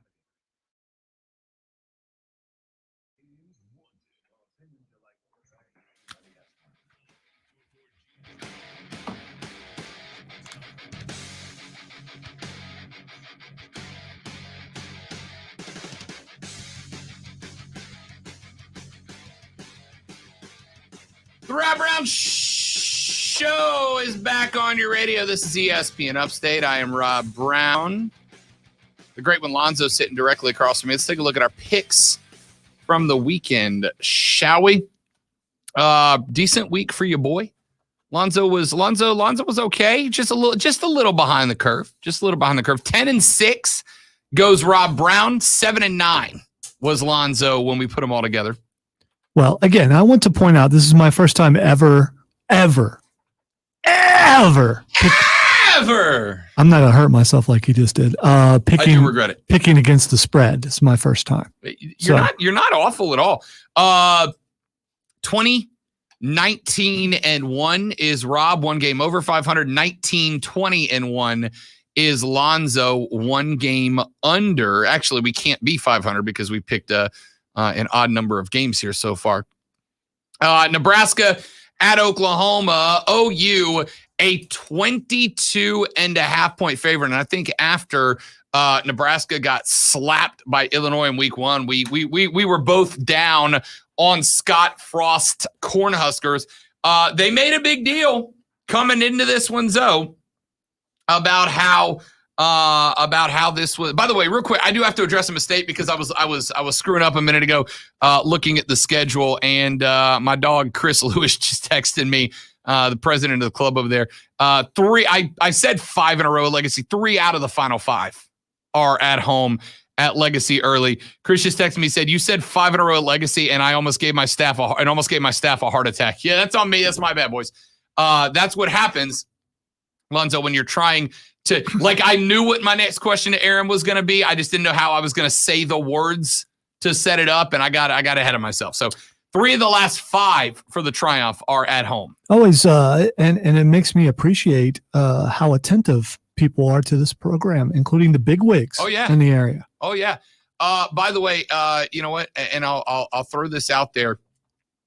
We said yesterday on the show that the Triumph had asked us to throw a name suggestion out there.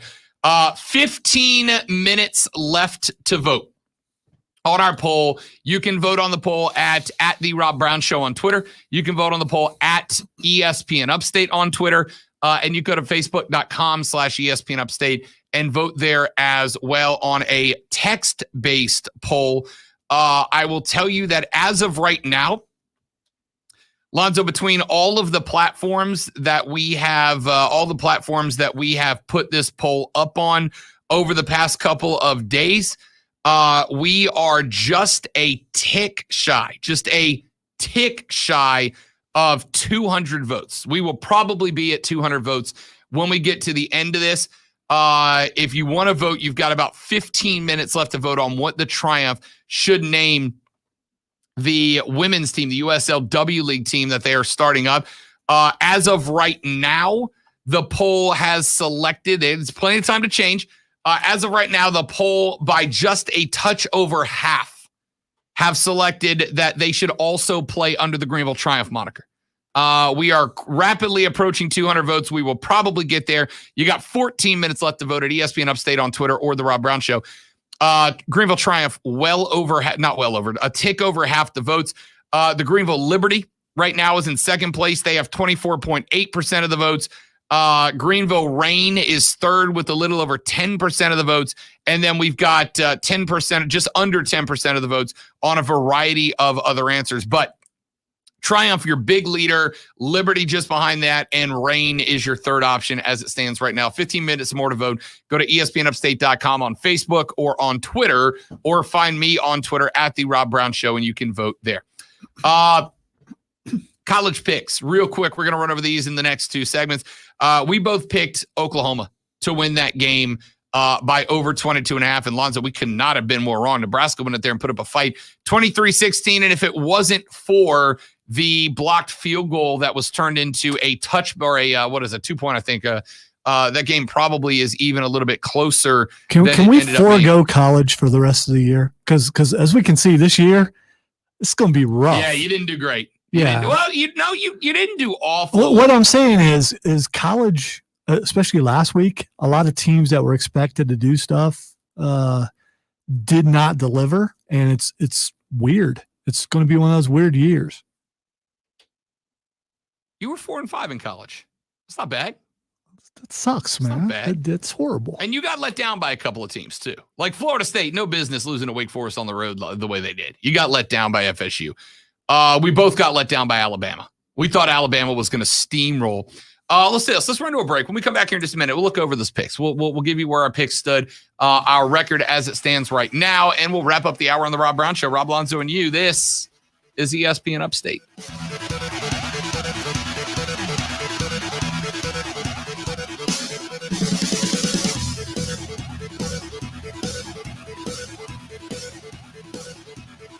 The 2021 Upstate Golf Cart is on sale right now. Go to upstategolfcart.com to pick yours up. You're going to get for $50 9 rounds of golf on 9 beautiful and prestigious courses all around the Upstate. Look, the weather sucks right now. All right, look outside. It's overcast. It's gross.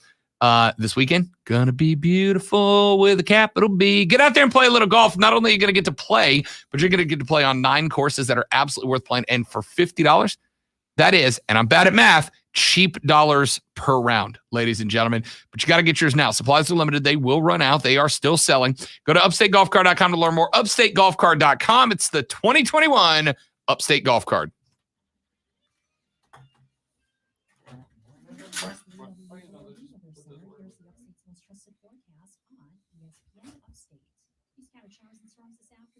Sunshine develops a high of 81. Tonight, chance for rain and storms, low 71. Thursday, sunshine, high of 75. Friday, sunny, high 76. And sunshine with highs around 80 for the weekend. I'm meteorologist Jennifer Buchinski on ESPN Upstate. Currently, it's 74. Keep up to date with every Upstate high school football game in real time with the ESPN Upstate score stream at ESPNUpstate.com. Set up a profile, create your feed, and follow your favorite teams. Know when the big plays happen and when the games go final. The ESPN Upstate score stream. Get all the high school football scores in one place at ESPNUpstate.com.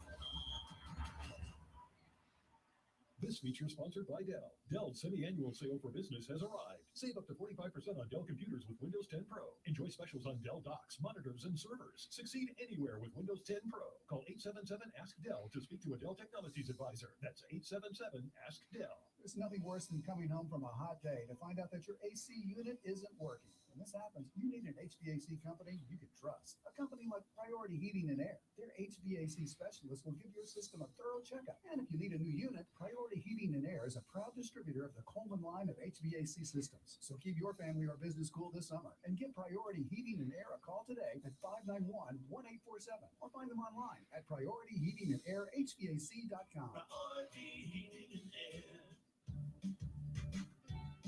At Ingles, we're proud to partner with USC Upstate Athletics to bring you the very best of Spartan sports. And we're also proud to bring so many great game day options to the green and white faithful, like the best meat in town, fresh produce, ice cold beverages, and more. Whether you're loading up for that road trip or preparing for the homestand, we've got you covered. Ingles, a proud sponsor of the USC Upstate Spartans. In this market, you'll find Fisher Investments is different than other money managers. Fisher is different? How? Don't you just ride the wave? Nope. We actively manage client portfolios based on our forward-looking views of the market. In times like these, we understand the clients want proactive communication and guidance. You don't just provide cookie-cutter portfolios? No. We fix more clients so Oh, cool, we can tailor their cool. portfolios to their specific. At least you're consistent. Going in and coming back. But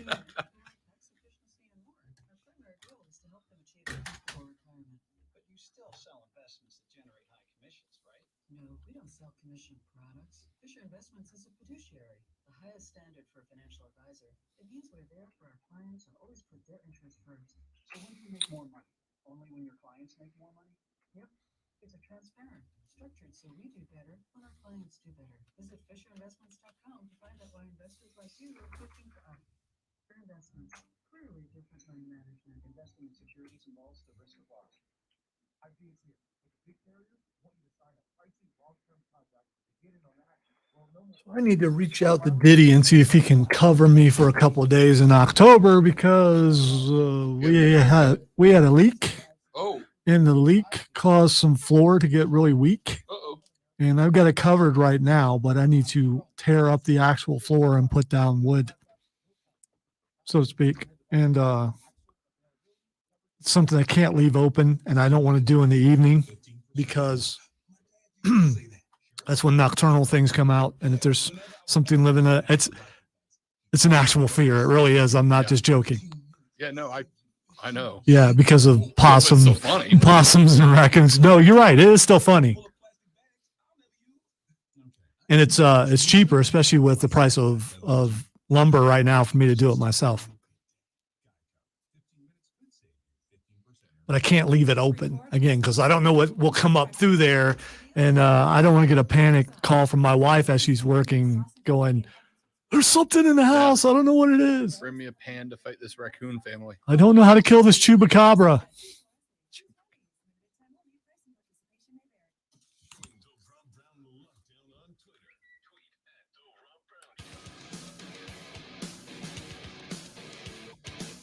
The Rob Brown Show rolls on. It is ESPN Upstate. Quick look down some of the picks from Lonzo and this weekend. Both of us blew it on Oklahoma. Well, Oklahoma blew it on us. All right, can we just call it what it is? Oklahoma screwed the pooch on that one.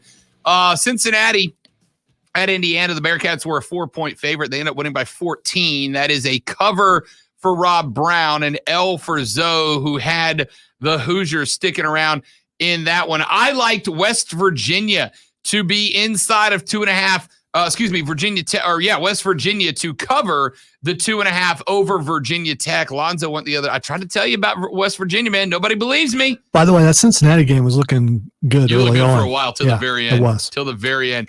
I try to tell y'all, watch out for the ears, man. The ears fans are feeling it right now.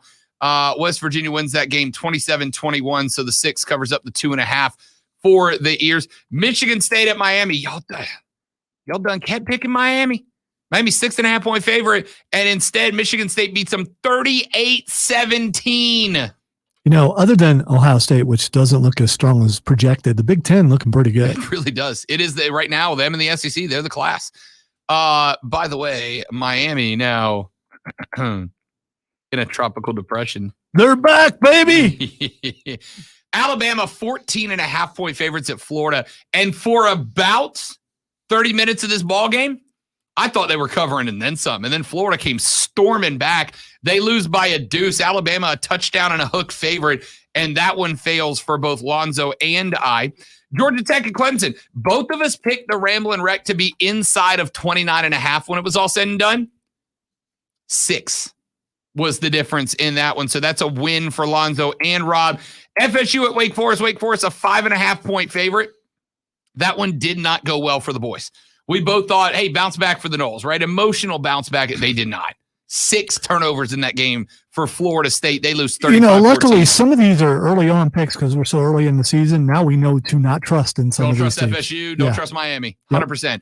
South Carolina at Georgia. The Dogs were a 32.5-point favorite. Zoe and I both said that was too high, and we were correct. Teams on the rise cover the spread 40-13. The difference in that one. The Gamecocks win on the spread. Penn State, a 6.5-point favorite. Man, I got screwed on this one, Zoe. I got screwed on this one. Auburn loses by 8, 28-20 on the road in the whiteout. Zoe gets the dub there. The entire time. Rob says the whiteout doesn't matter. Rob says the whiteout doesn't matter. It absolutely matters. The only one that does now. Penn State's the only color out game that I believe in. And to wrap up our college picks, Virginia was at North Carolina. The Heels, an 8.5-point favorite. I told you, they weren't as bad as we thought they were in that L up at Virginia Tech. Week 1 for a team that it relies on offense can get a little bit slow. The Tar Heels, 59-39, 20-point winners over Virginia, well over that 8.5-point line. That is a W for both me and Lonzo. We'll give you our NFL picks that we made when we come back here in just a minute. I got some Ryder Cup talk I want to get into. And in the next segment, I want to talk very briefly because I've heard about a handful of teams over the past couple of weeks.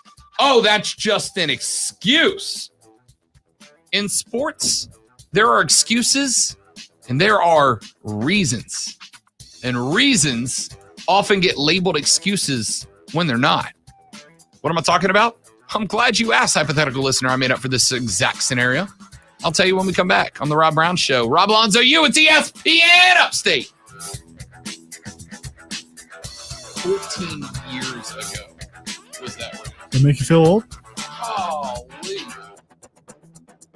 That was my first year on the air as a host. That was one of my introductions to sometimes coaches can make you laugh on the air.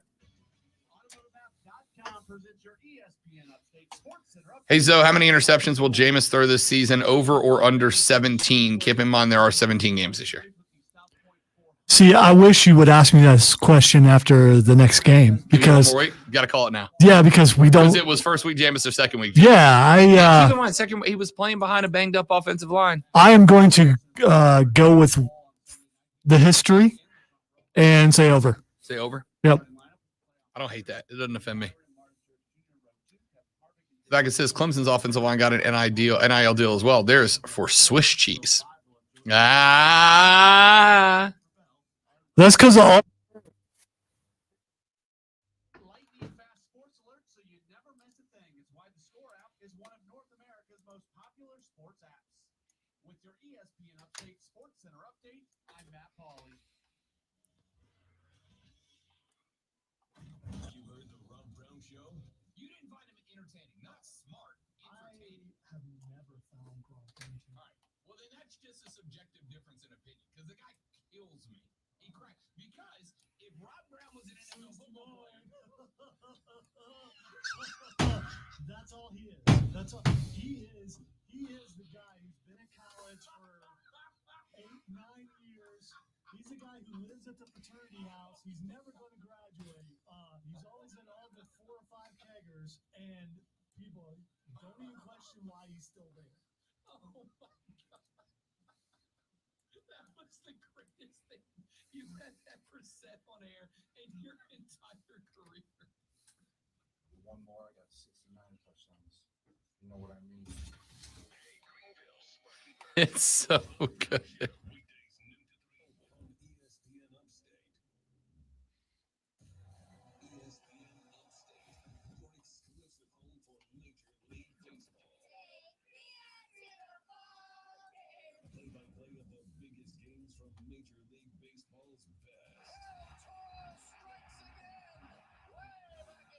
Oh man, I forgot to watch that trailer. Got to remember to do that. What trailer? The Escape the Undertaker trailer.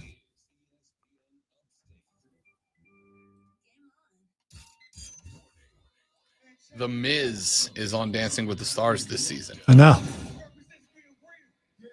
With his recent injuries, though, will that be a problem for him? I mean, he looks good. I'm watching his Right? first dance. Is he tangoing? What's he doing? Cha-cha. Hour number 3, the final, the best, the money hour of the show goes now. This is ESPN Upstate. What's up? Upstate South Carolina. How do you do? Last Sunday, I was out there at Wings Etc. in Boiling Springs. I go live for the Carolina Kickoff Show on Classic Rock 101.1 every single Carolina Panther game day. Including tomorrow. 2 hours before kick, I go live on Classic Rock 101.1 for the Carolina Kickoff pregame show. And speaking of tomorrow, I will be live at Boiling Springs. Out there in Boiling Springs on Boiling Springs Road. Please come by, say hi. I will get there about 5:45. We will go on the air at 6:30. Then we'll hand it on over to the Carolina Kickoff Show, and I'll be hanging out. By the way, coming up here in a couple of minutes, I have got they have reserved me a table at the restaurant for me and 5 listeners. If you would like to come out and watch the game, sit down, have a beer with me, hang out. I'm not picking up your tab because I work in radio, so don't ask me to. But if you do want to come out and hang out with me and grab a beer and chat with us, coming up here in just a little while, I'm going to give away 2 seats at that table. I'm going to give away 2 seats at the table. 2 of you will be able to come and claim one of the seats at that table to sit down and watch the game with me. Cool. Awesome. Love it. Let's do it. But anyway, last week I was sitting there and doing the show, and this guy comes up to me, Lonzo. Comes up and he goes, "Hey man, Jim James, started with a J. Anyway, super nice guy. He came up and he said, "Hey man, I was driving by and by the way, don't sweat it, Jim or James, but he did. I'm terrible with names. It's names, man. It's not you, it's him. No, it's absolutely me. I'm terrible with names. Anyway, I'm sitting at the table doing the show, and Jim James walks up, and he's like, "Hey, man, I just wanted to say I was driving by. Haven't got the chance to meet you. Just want to say hello. I listened to the show, the last half an hour or so of the show every day." And I said, "Appreciate it." And he said, "Yeah, man." He said, I like Mark's show a lot. I listen to Offsides every day. It's my favorite show." I said, but he said, "But I like yours too." I said, "Oh, cool, man. I appreciate it." He goes, "Yeah." He goes, I'm not trying I'm not trying to be rude, but you yell a lot." You know what I think is funny? And this is He's right. This is not being disparaging of the other show, but Mark yells a lot too. Yeah, he really does. Especially if you've been with him, which he thinks it's hilarious to be extremely loud when he comes back from break and startle everyone in the place. He's very successful at it too. Yeah. And he keeps his eyes dart here and there so he can actually see the people jump. But he enjoys it. He does. He enjoys it. He does. So it bothers me that that people think that you're the only one who yells on this station. I think it's that Mark yells and he's louder than me, but I am consistently loud. There's no this is the volume that I speak at all day. Mark starts the show off, and then by the end of the first segment, he's back to a regular human speaking voice, right? And I think that's what he meant. I yell consistently. It's not as loud as when Mark cranks his volume to 11, but then Mark on Offsides 3 to 7 every day right here on ESPN Upstate brings his volume back down to that of a regular human being. I am incapable of that. Yeah, as someone who shares an office with the person was just speaking like a second ago, he's that loud in there too. And we used to share an office with somebody else who is now in engineering, equally as loud as Rob. And so it's made it kind of difficult sometimes to get your work done because you cannot hear yourself. Yesterday, I was talking to Kevin from downstairs, our buddy Kevin Thomas, who we have on Fridays for Moving the Chains. He'll be joining us to recap and look forward to this week's high school games. He comes in and we're talking, and we've been carrying on a conversation about what I think Warzone and my trip to Boston next week. And then Lonzo's working on the other side, and I just hear, all right, man, we'll leave. It's cool. Yeah, but the frustration was about. By the way, they changed the bed for that thing back to what it was today. After everything. Nice. It's the radio. But yeah, you guys were really loud. By the way, someone that you know very well is just confirmed on Twitter. The lady friend has tweeted into the show at Courtney M. Myers. Go give her a follow. Make it weird. At Courtney M. Myers tweets in, Rob Brown, you do speak loudly consistently. Can confirm. Which can be a problem if you are someone who likes to be as incognito as you possibly can, and you're in a place with Rob Brown, who could not be incognito because that would require I'm incapable of it. Talking low, and he just cannot do that. I am completely. I barely talk above a whisper when I'm in a store, and Rob is just, man, it's just out there. Especially if they're good acoustics. I think he just wants to test it.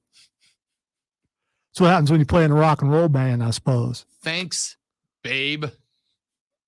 He was talking to Courtney, not me. I gotta tell you, that is the second favorite tweet I've gotten today. I was talking to Zoe off the air. York Cade, who is the kicker for the LSU Tigers, has signed a name, image, and likeness deal where he is officially sponsored by Velveeta Cheese. Velveeta Cheese has sponsored him, not to pimp Velveeta Cheese, specifically, Lonzo, to pimp Velveeta Queso Dip. I just want to say, yeah, I know Velveeta, people will say it's not real cheese, but I like Velveeta. So I haven't had their queso before, and I bet it's delicious. You know what? I believe it's so delicious that if there is a Velveeta rep listening right now. Well, am I glad you said that? By the way, Velveeta, when I make my on football, I'll make the crock pot Velveeta cheese dip with like the bacon and the sausage and all that mixed into it. Velveeta's the way to go for it. I don't know what you're talking about. I'll make it in studio one day. Will you? Yeah, I'll make it in studio one day. All right, we can do that. I'll come in early. It takes like 3 hours. I'll come in at like we can just 8. do it in the office. Yeah, no, 100. I'm going to do it right here on this table because I don't want the rest of those mooches down the hall from coming down and stealing our queso. It smells travel in this building. Yeah, but if it's in here, I can defend this house. Click, clack. Got you. Anyway, York Cade signed an NIL deal with Velveeta to pimp their queso. They put out a tweet that said, in all caps, we just signed at York Cade to the boldest contract ever, and you could be rolling in queso to co-sign the hashtag Velveeta Queso contract to get queso rich, just like Cade, and they put up the website. So I sent out a tweet that just said, I have never been more envious of a man than the one who was getting paid to promote queso. And I got a reply from Velveeta's Twitter account. Wow.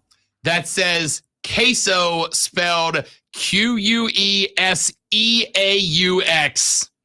I have never felt like I have missed the mark more than being corrected in my own people's language by a cheese company. See, I took it as they actually listened to the show and they knew that you would appreciate the spelling. I didn't take it as a correction. Never been so ashamed. Texture says, Rob, my wife will be bartending tomorrow at Wings, etc. Have her make you a drink. Deal. Absolutely done. I'll say hi. Send me your name. Send me your name on the text line. I'll go say hi. Or if you could just, any bartender, you could just go through all of them until you find the right True one. story. True story. If you chose to. Hey, I think maybe your husband texted my show yesterday to tell me to come over here and tell you to work harder and just pick the right female bartender. That'll work. Yeah, Wings of Saturday tomorrow. I'll be there at around 5:30 setting up. We're live on the air at 6:30 till 7:30. Then I've got a table. You know what? Here's what I'm going to do. The next person to send me a Twitter, send me a Twitter. I sound like a boomer. Send me one of them Twitters. Send me one of them Twitters. Send me a Twitter. Next person to send me a tweet at the Rob Brown Show. Next person to send me a tweet to the Rob Brown Show saying that you would like to sit with me at the table tomorrow, I will save you a seat at the table. If you're not on Twitter, worry not, because I am going. The girlfriend has just tweeted, "Save me a seat," like she doesn't have one already. You're not. I know you. You're not coming with me to a bar for an 8:30 kickoff. I hear the wings are excellent. Cool. Maybe she's coming to have some tasty She's wings. not going to be at a bar for an 8:30 kickoff. She may come for the show. She's not sitting with me at 8:30 for a kickoff on a Thursday night. She's definitely not going to now.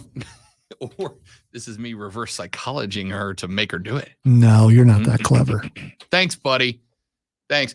Texter says, Rob, her name is blank and she plays Warzone. She'll be the only bar. I hope she's not the only bartender there. We're going to be packed out. Hurricane Jeff says, Rob, I live in Bowling Springs, so I will do my level best to come by and meet you. Have a great day, guys. Thank you, Jeff. You know what I like about Jeff? I have spent a week dumping on his college football team, and he's still a bro. He's still in the Rob Brown crew. Or he's ready to show up and let you have it in person. Oh, my God. The guy who sends me a tweet to claim the seat at Wings Etc. in Bowling Springs tomorrow, Rob Star Award, and the handle is The Saints Lost. That's what he's coming at me with on Twitter. Don't you want to know who it is? I kind of do. Yeah, I kind of do. All right, next person to send me a tweet without the handle The Saints Lost will get a seat with me. I will be at the head of the table. You will acknowledge me. No, I'm just kidding. That's too much. You will sit next to me. No. The next person to acknowledge you gets to sit. Send me a tweet at The Rob Brown Show, at The Rob Brown Show. The next person who sends me a tweet to at The Rob Brown Show is going to get a seat claimed at the table. And coming up in about 30 minutes, I will take someone off the phone lines to claim one of the seats at the table. So be here in about half an hour, and I'll give another seat away. And Hurricane Jeff, since you texted me, Jeff, text me back. If you would like the seat at the table, I will save you one as well. I got 2 more to give away. All right, so Jeff gets one. I will be there. The next person to text me at The Rob Brown Show will get a seat, and I will give another seat away on the phone lines in half an hour. All right, let's look at our NFL picks real quick before we run out to a break. New York Giants at the Washington football team. Washington, 3.5 point favorites. 3.5 point favorites. Defensive line's very good, and I was a little concerned about that, but I thought I saw a little something out of the New York Giants. I didn't know if they'd win, but I thought it would be very, very close. 30-29. The football team knocks off the Giants. Lonzo and I both went with the G-men inside that Washington football team 3.5. So that is a W for both of us. New Orleans at Carolina. New Orleans came out. I got to tell you, two picks. One college, one pro. This is the pro one. 2 picks. I got screwed by the fact, though, that because I was on offsides Thursday and Friday, we made our picks on Wednesday. Ordinarily, Lonzo and I make our picks on Thursday at the end of the show. That's usually enough time to have a pretty good feel for the news that's going to break that will have major impact, because most teams aren't practicing in pads on Friday, so you're not going to have any practice injuries. Unfortunately for me, Lonzo, and by the way, I made a mistake. You actually were not 7-9 this weekend. You actually were 8-8 this weekend, because I marked you down as a Carolina L, which was not correct. New Orleans 3.5 point favorite, came in there missing 9 assistant coaches on the offense. All right, you got me worried now. No, you got me worried. Okay, I verified, because look, all the rest of every other NFL game for you was a dub. Okay, so I got you right. So I'm still even. Yes, correct. You are tied with me. You are 20-19-1 as well now. You were 20, so we're actually picking even on the year. starting defensive end, starting linebacker, coverage linebacker against Christian McCaffrey, 2 starting corners all out for this game for the Saints. They were screwed before winning. In fact, I almost called my own show on Friday while Dan Scott was filling in for us. And thanks to Dan, by the way, who's going to be filling in for me all week next week while I'm out on vacation. We appreciate I'm out, and who do we bring in? The freaking voice of the Furman Paladins, ladies and gentlemen. That's what we do. Thanks to Dan Scott for filling in for me next week. Greatly appreciate that, so that I can go have some playtime up in New England. I almost called in on Friday to change his pick, Lonzo, and I got busy, and I freaking forgot. At like 3:07, I looked down at my phone like, damn, I forgot to call. Hey, your show and your rules. I mean, is there like a deadline as to when you can change your pick? I would say by the end of the week. I would say you have it, but it's got to be. I think it has to be on the air in front of the other person. Okay, unless there's a devastating injury. Once I make my picks, that's what I'm saying. Like that, I think is the only pick I would have picked. The only pick I'd have changed when it came out that Courtney Gardner Johnson was out, when it came out that Quan Alexander was out, that the defensive end Marcus Davenport was out, and 9 offensive coaches were out. I wanted to change that pick, and I just forgot. But it is what it is. An L for me, a dub for Zoe. By the way, Lonzo, 1 pick away from going undefeated. No, I lied to you, Zoe, because I do. All right, well, now I got to go back and check every sheet because I know I had you right, because I marked you down incorrect for Carolina, but correct for Kansas City, Baltimore. So, my bad. That's my bad. Yeah, you're not helping my confidence here, so because I don't know if it's maybe we need to this needs to be a tandem thing. Maybe I need to also check things. You have the link to the show prep, man.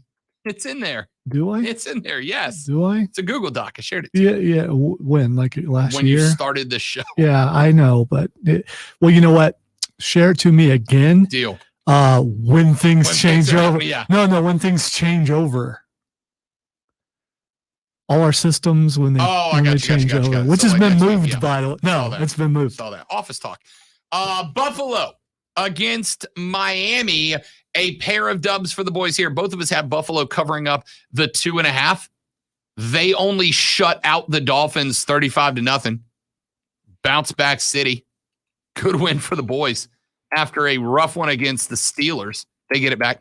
Atlanta at Tampa Bay. The Bucks, a 12.5-point favorite in this one. 12.5-point favorite. Both Lonzo and I went with Tampa Bay to cover that up to it. Pained Lonzo a little bit to do it. Yeah, but he did it. But reality is reality. Correct. So a dub there.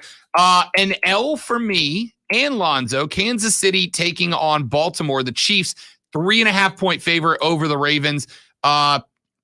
We both picked Kansas City to cover that game. They did not. 1-point victory for the Ravens. So an L for both of us.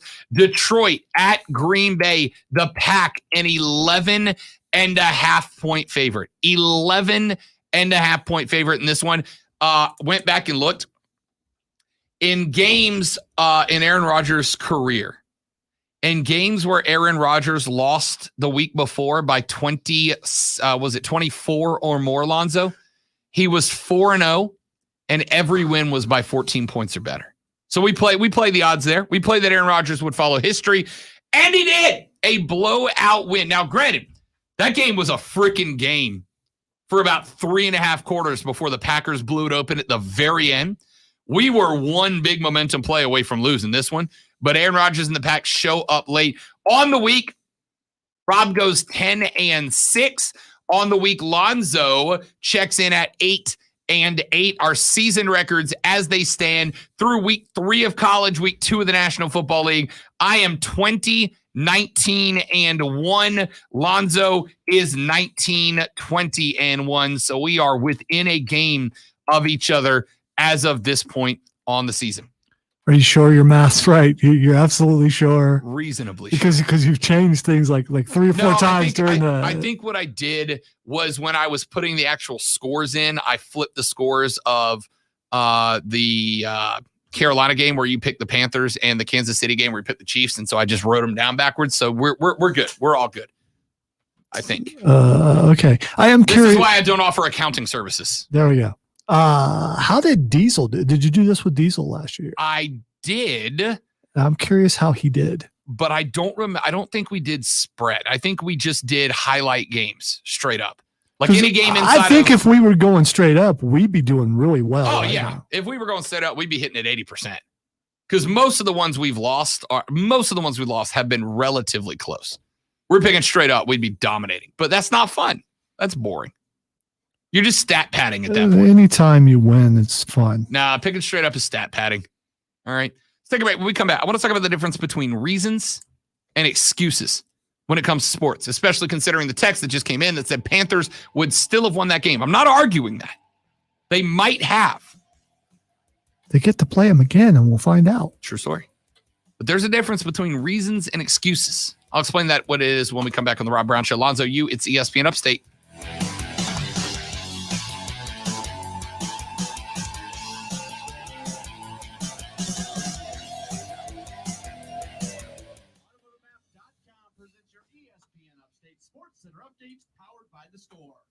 Baseball, they pick up a 6-1 win against the Arizona Diamondbacks yesterday. Austin Riley hits his 30th home run of the year. The Albies had the home run. Jorge Soler hit the home run as well, as the Braves stay 3 games up in the National League East.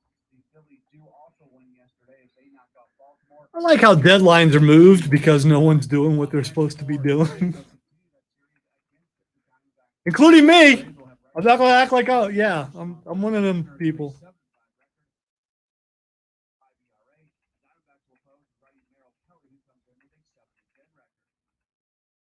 Score app today, lightning fast sports alert, so you never miss a thing. Score app is one of North America's most popular sports apps. With your ESPN Upstate Sports Center update, I'm Matt Pauley.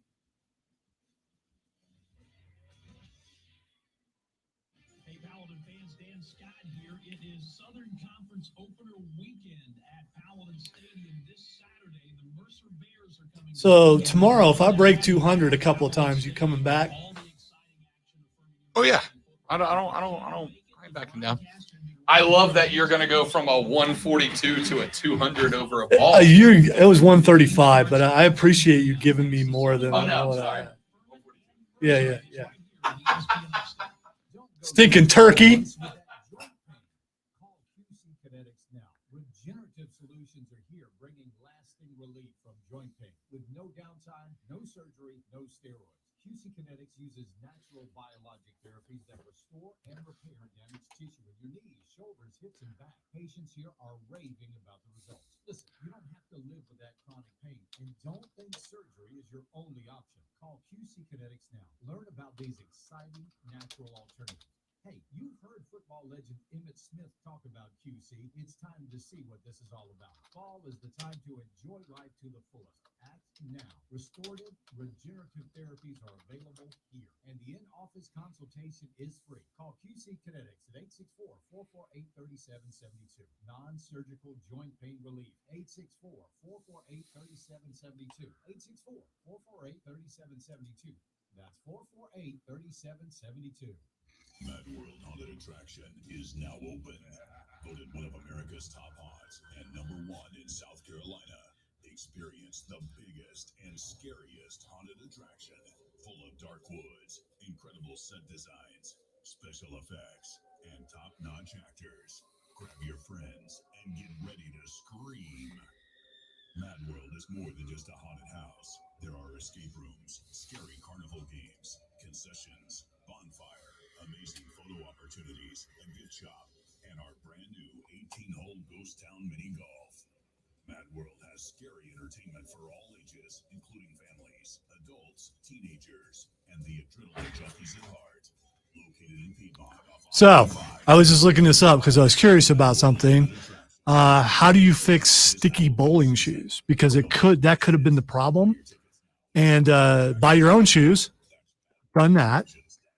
Use bowling powder, which I've never heard of bowling powder. Here's the thing that I wanted you to hear: getting interchangeable slide heels and soles. You will need to break them down first. Break them in first. Oh, I know. Or pack a steel brush. One thing I'm not doing is I'm not going to use a steel brush on shoes I just bought. And then the last thing is tighten your shoelaces. And this is if you're not getting the slide you want, which I wasn't last week. These things might slide. I don't know until I put them on and try. The slide was throwing me off big time.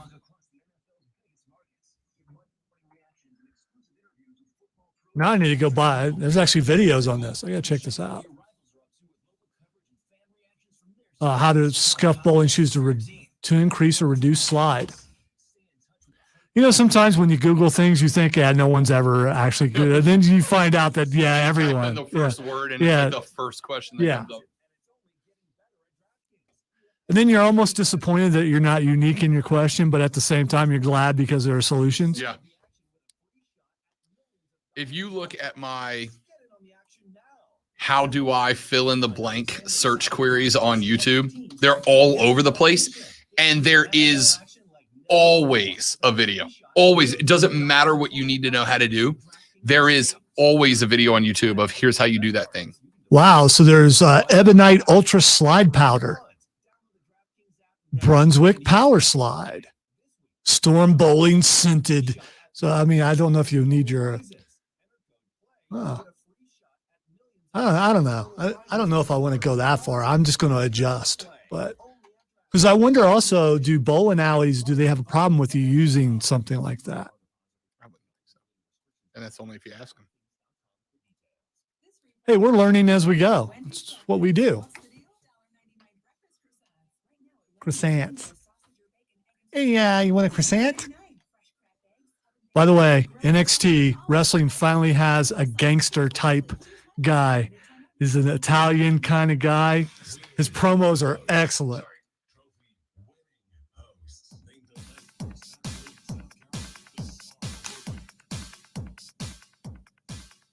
All right, I want to talk about the difference between reasons and excuses when it comes to sports. We got about a 6-minute segment here to knock this out. That's all I'm going to need. Reasons and excuses are different things, right? Yeah, tell Rob, we know we have a dictionary. Yeah, no. But some people fail to apply that when we start talking about football. And I think it's something that needs to be considered, right? There are reasons that you lose games, and there are excuses for doing so. To me, and this is my own personal definition and difference between the two. An excuse for failure is when you fail to do something that is within your control, and that becomes what determines the outcome of whatever you're talking about, right? A failure to prepare and then coming up short in a game is an excuse. Oh, well, we just weren't. It's an excuse for losing. A reason for failing, to me, is when something outside of your control takes place and you are unable to resolve the situation. Listen, here's a fact. Carolina beat the ever-loving snot out of the New Orleans Saints this weekend. I'm using this as an example because this is just the most recent one that comes to mind, though we could come up with others. The Carolina Panthers beat the dog snot out of the New Orleans Saints. And as we talked about on the show on yesterday when I got back with you guys, and I talked about this on Offsides as well, Carolina deserves all the credit in the world for how well they played, how they executed their game plan. I said on the show last week, and I said on the Carolina Kickoff show on Sunday. Here's the fact. New Orleans is missing a lot of resources. 9 offensive assistant coaches, plus their starting pass rushing specialist defensive end, plus their middle coverage linebacker, the one that would in any other week have a coverage role on trying to contain Christian McCaffrey. And they were missing not one, but 2 of their starting cornerbacks and had to replace one with a guy who had literally been added to the Saints roster less than a week before that. No, I lied to you. A week and 3 days before that. I said, hey, look, if you're Carolina, you have to have Christian McCaffrey be a huge part of the passing game this weekend, right? Because they're going to have to put Demario Davis on him since they don't have Quan Alexander. You got to put Demario Davis on him. And that to me means that Christian McCaffrey needs a big role in the offense. 5 catches, 65 yards. I said, then you've got to use DJ Moore and Robbie Anderson to probe the outside of this offense. You have to focus between the hash marks and the sideline. Because without their starting 2 cornerbacks, the Saints' defensive backfield is going to be bad this weekend. DJ Moore, 8 for 79. Robbie Anderson, 3 for 38. Brandon Zylstra, 3 for 44. And that touch. And I knew the Saints were busted on the opening drive of the game. So did you. Touchdown for the Panthers. They come out. I think second play of the game. They run McCaffrey on a little route to separate him from Demario Davis. It works. He picks up about 27. 2 plays later, they go to DJ Moore on the outside, lined up against the 3rd-string Saints cornerback, a big 40-yarder, and then they go to Zylstra, play later, right down the seam where one of those quarterbacks would have been responsible in the zone setup that the Saints had, and he scores. All right? They exploited the Saints defense perfectly. On the other side of the football, offensively, the Saints had an issue. 9 offensive coaches being out, and even if it is just the running backs coach and the tight ends coach, when you are missing 9 pairs of eyeballs, I talked about this last week, in an offense that is complicated and convoluted as Sean Payton's can be, that is 9 football minds all tuned into Sean Payton's that cannot look out and go, they're making these adjustments. They're running this blitz package we haven't seen before. They're stunting on the defensive line we haven't seen before. They're disguising their zones. They're disguising their man-to-mans. They're disguising their cornerback blitzes. We haven't seen this before. And here's what we need to do to address it, to go tell Sean so Sean Payton can make the adjustments. 9 pairs of eyeballs. By the way, I don't know if you heard in the broadcast, they said that Sean Payton's executive assistant, his secretary, was in the booth acting as a coach. Yeah. So when you got to bring your secretary in to act as a coach, no, it's not. So an excuse would be if Sean Payton had his entire offense coaches and he didn't have his freaking secretary as one of his spotters. If he had all 9 coaches that were there and you had 9 football minds tuned into Sean Payton's offense that were up there in the box and calling down what was happening to make the adjustments, and you fail to adjust, that is an excuse for losing. Not having 9 guys up there with eyeballs on the game will kill you. Lonzo, I've been radio for 14 years. And I listen to this station most of the time when I'm in the car. Most of the time. And I can tell you, I send probably 2 to 4 texts a week to the boss down there going, hey, this just played. It's out of date. Hey, this just happened. Hey, this host just said this and it's incorrect. Here's some issues we need to work on, because I'm an assistant coach in this role. So, yeah, Rob is the reason why I get in trouble all the time. Thanks. Yeah, I should have led with the other host said this thing. Yeah, there we go. Sarah Spain just said this, and I don't think it's going to be great for us kind of thing. All right. Point is, on this staff, I'm an assistant coach. Lonzo's an assistant coach. Diesel's an assistant coach. Mark Ryan's an assistant coach. Diesel's more executive assistant than you're the executive assistant, buddy. Sorry to tell you. You're the offensive coordinator. Well, there we go. Diesel's linebackers coach. He'd probably like that. He'd be all right with that. And our head coach, Mark Hendricks, down the hall. We've also got other assistant coaches, right? We got Captain America Chris Evans down the hall, and IT dude Robert, who's in charge of everything, and Tony. And all these guys listen to the station so that if something bleeps, something goes wrong, it can be fixed immediately. And we can make the call and go, here's what. If none of us were allowed to listen to the station outside of our own show, we would have a train wreck on our hands. That's what the Saints had. That's what the Saints had. That's a reason, okay? Missing 4 defensive starters, 3 backups, your starting center, a backup left tackle who had a heavy rotation. That's a reason. You know, in the end, at the end of the year, when you're looking at the record, there are a lot of reasons and there are a lot of excuses, sure, but the record is really all I that agree. matters. As who was it, Bill Belichick, that said your record is what it is? You didn't make all the excuses in the world, have all the reasons in the world, but at the end of the year, record is what it is. Point that out. I'm not sitting here saying, oh, the Saints would have won. That's not what I'm trying to tell you.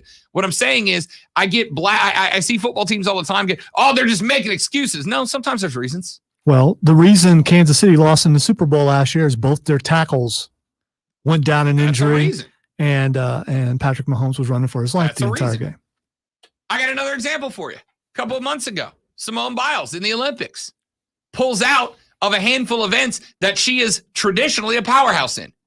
Decreased the Americans' medal count. People are going, Simone is just making excuses. No, the twisties are a reason. That's a reason she had to pull, and a valid one, and a good one. All right? It's a valid one and a good one. Texture says, ESPN, I heard excuses for everything but the Jameis interceptions. Did you watch the game? Did you see that the Saints' game plan from the first half to the second half? Not as bad as what you said. It's pretty bad, though. Yeah, it's not. McGregor's first was pretty bad. Did you see the Saints made 0 offensive adjustments? And that's a reason. That's an excuse, They still have the opportunity to make adjustments. They didn't. But you were about to make excuses for those interceptions. Really, it comes down to he should not have thrown those there balls. Was one that was bad. One that was a bad decision. When he was getting sacked and he just hurled it. But I want you to think about that, Zoe. The Saints are down 2.5 scores at that point. It's 3rd and 11. What do they have to lose there? It's an arm punt. It's like throw it deep, see what happens. You have no other options there. What's he do? If he throws it out of bounds, Lonzo, it's 4th down. The worst things that can happen: an interception, back them up, an incomplete pass, and they got a punt. It is what it is. Yeah, after the pick 6 earlier, after the first interception, you've got to think maybe I should not throw this ball. I agree. And we saw several quarterbacks, including Patrick Mahomes, throw some balls they shouldn't have thrown as they were going down. Is this desperation? Is this believing their own hype that they can complete anything? Probably a little bit of both, but in some cases, just take the sack. I get it. All right. That's all I wanted to hit. That's it. The difference between reasons and excuses. That's all I wanted to hit. 844-GSP ESPN. Texture says, Rob, did you do another sports betting 101 this year? I did not, but I'll do it tomorrow. I should have done that before the season started out. It's a good call. I did not. Yeah, it probably could have helped me out. I gave you one. Stop it. Yes, but I will do a more in-depth sports gambling 101 tomorrow for you on the show so that you have a little better knowledge of what Zoe and I are talking about when we're making our picks for the weekend. Let's take a break. We'll come back. One more segment. Then we hit Twitter trending topics. Call it a day. I'm Rob. He's Zoe. And this is ESPN Upstate. See what I sent you on Twitter? Where? I DM'd it to you. It just...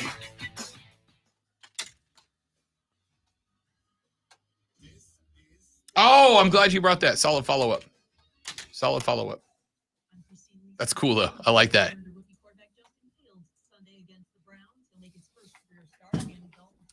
So if you're somewhere and that sort of thing happens, but you don't drink alcohol, can you just get the Diet Dr. Pepper or something? Does it work that way, or do you actually have to get alcohol? He said he'd pay for beers. That's what he said. So it has to be alcohol. I'm assuming it. Okay. He said he'd pay for beer. All right.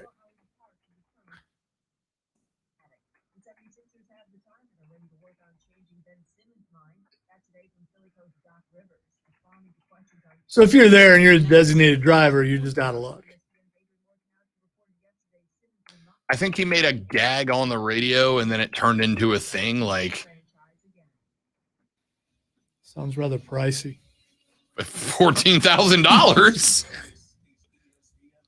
Well, I'm sure that's cool. They make that kind of money easily.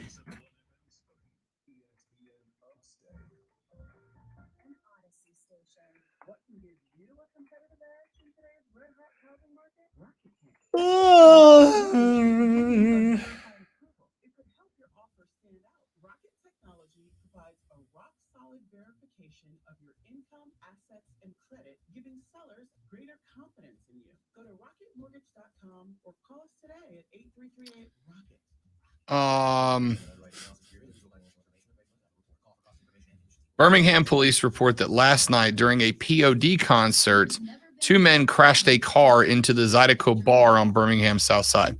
What is more surprising about this?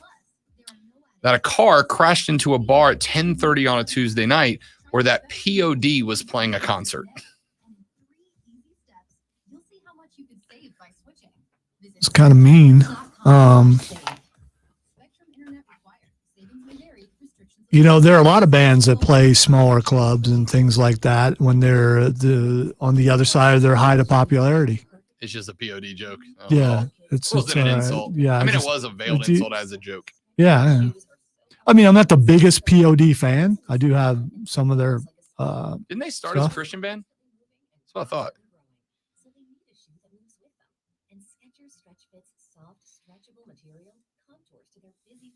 It's a perfect fit.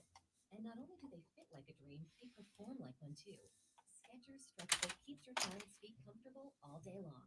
With Skechers exclusive. Which my favorite song from them is "Sleeping Awake." I think is the name of the title. It's from The Matrix. Okay. It's a cool song. It really is. I'm guessing you've never heard it by your. I couldn't tell you right now that I have heard it. But if I listen to it, I might be able It doesn't matter. I just realized I don't have that on my Spotify, and I'm going to have to add that. If you have a minute, I can do it now. Then I will never, come close to how many songs you have. So my D&D guys decided at some point in the future we'd like to play a campaign where we're all evil characters, like play a bad guy campaign. And I just found these dice. Those are cool, man. Oh no. Cool. That was me shaking my head in appreciation.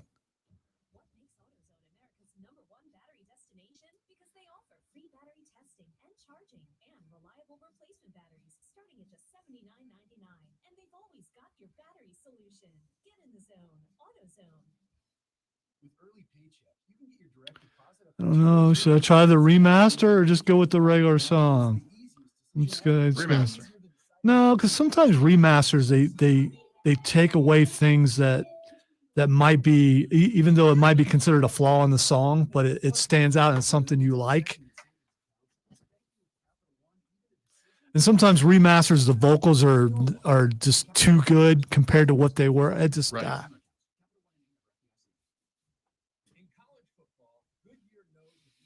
I wouldn't mind having that job of just remastering stuff, though. That would be kind of fun.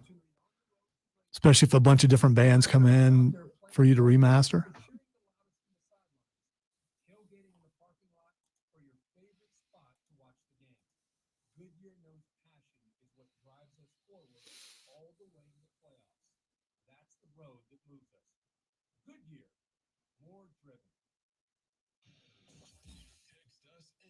Prisma in the last break.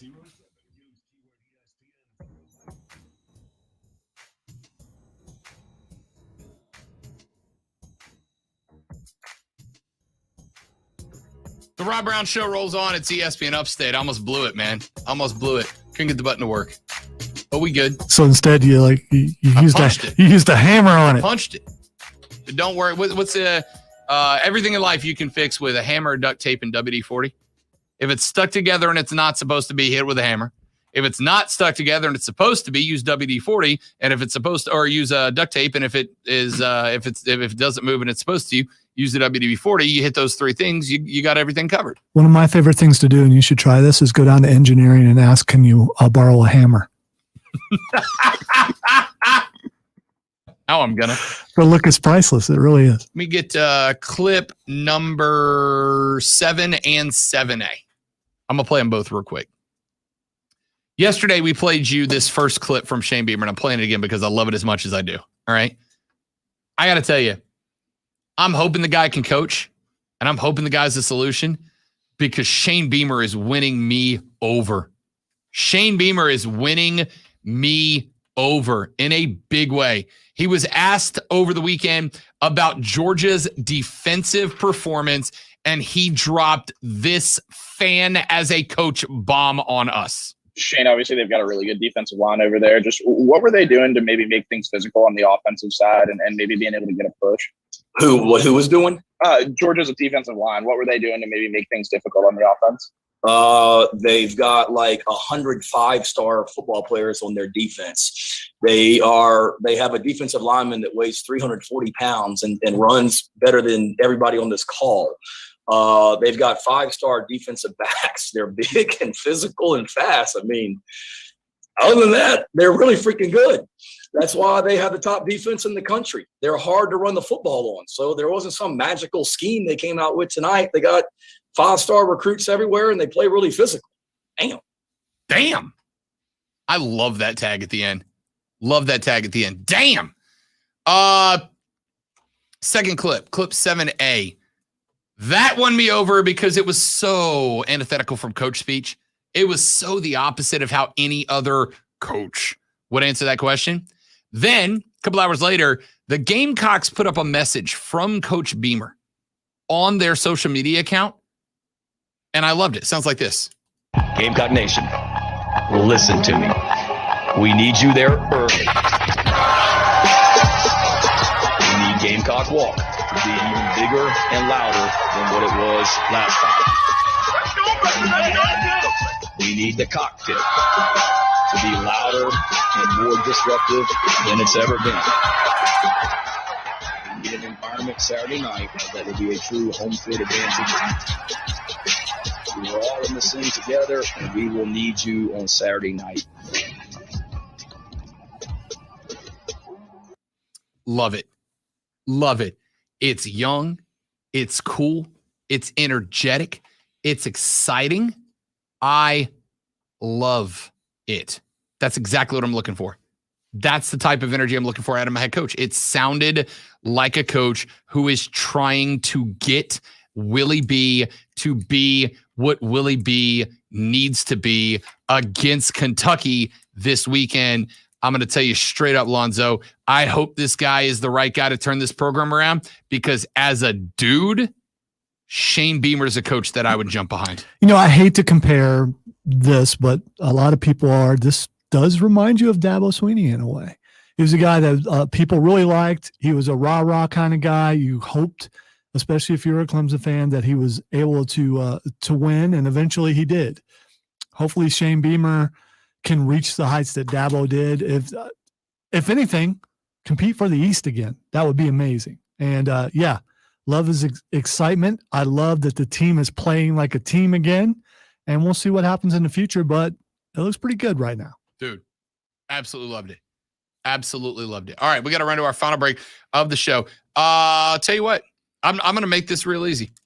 First person to call right now. Oh, I got the eye roll from Lonzo. I'm sorry, man. Sorry to put you through. I'll come over there and answer the phone.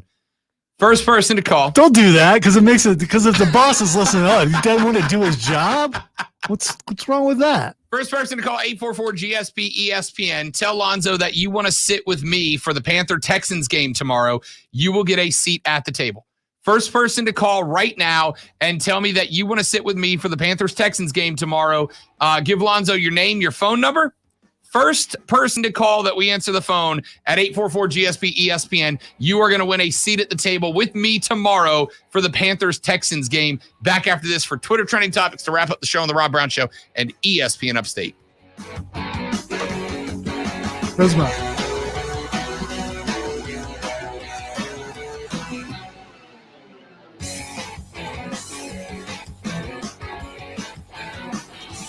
Prisma Health, the official healthcare provider of the Upstate, the official healthcare provider of the Gamecocks, of the Tigers, and they can be the official healthcare provider for you and your family as well, ladies and gentlemen. How? Why? Well, because let's be honest, they've got over 2,400, almost at 17, 2,400 doctors in their network. They've got locations scattered all around the Upstate and the Midlands. You will find a doctor that you like. You will find a doctor that you trust. You will find a location that's convenient to you. And if you're slammed up, racked up, busy, it's hard for you to get to the hospital, to get wherever you need to go, well, don't worry about it. They also offer the virtual visits. You can meet your doctor face-to-face over your computer screen and have an appointment with them so that you can ensure your health care is their priority as much as it is yours. Go to prismahealth.org to learn more. Prismahealth.org. Get yourself signed up. It's our friends at Prisma Health right here in the upstate.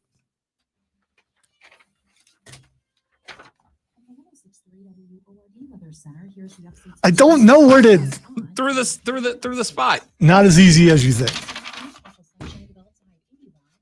The paper was curved. You failed your dexterity roll. It may have something to do with eyesight and not dexterity. I told him congratulations, I guess. It made him laugh, so not as hard as Dana White was just laughing at Conor McGregor. Did you see his face turned purple? He was laughing so hard. Ball didn't go in the stands, by the way. It hit that brick wall and it was close enough. Yeah. You saw Conor's mistake, though, didn't you? When he was throwing, he tried to whiz the ball. He looked to his right, so the ball is going to go where your head goes and where your eyes go, and the ball went exactly where he looked. He also stepped hard to the right too. When he gets done throwing the ball, his left foot is almost all. Should he have been on a different part of the mound as a lefty? I don't know. Still not the worst ever. I will say, first and foremost, he should have taken the jacket off. True. He threw in a tight sports coat.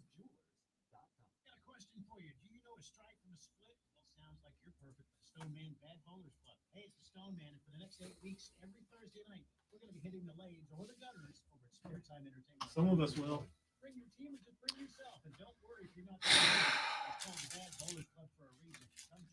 I need you there. I need you to get better, because the better you get, the better I get. Stoneman Bad Bowlers Club, only spare time entertainment on Conway Road, sponsored by Michelob Ultra. ESPN Upstate is your home for Vernon Paladins football. The Paladins host the Mercer Bears in the Southern Conference opener this Saturday. Pre-game at 12:30, kickoff at 2.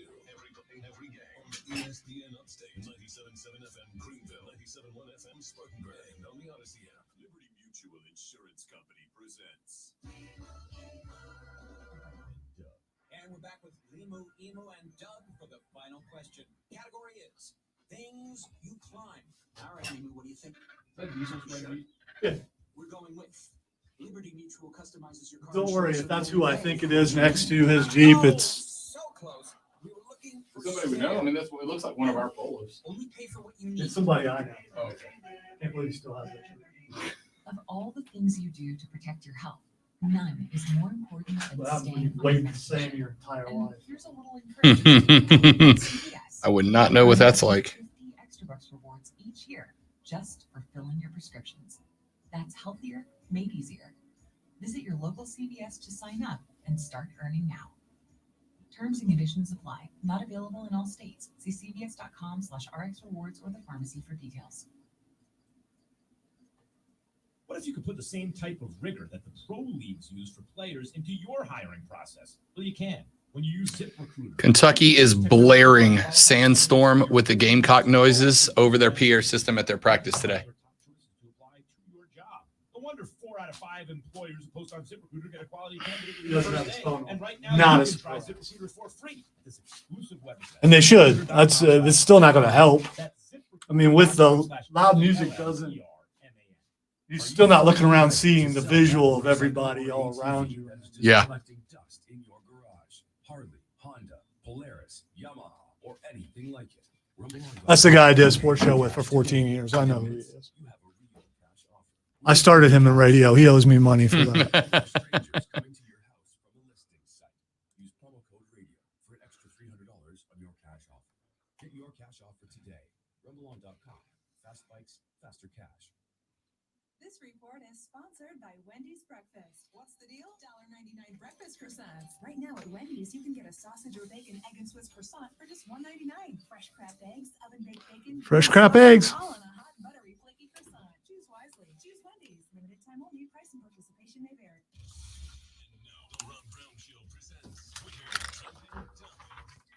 You ever look at the clock and have no idea that it was actually where it is, like I just did?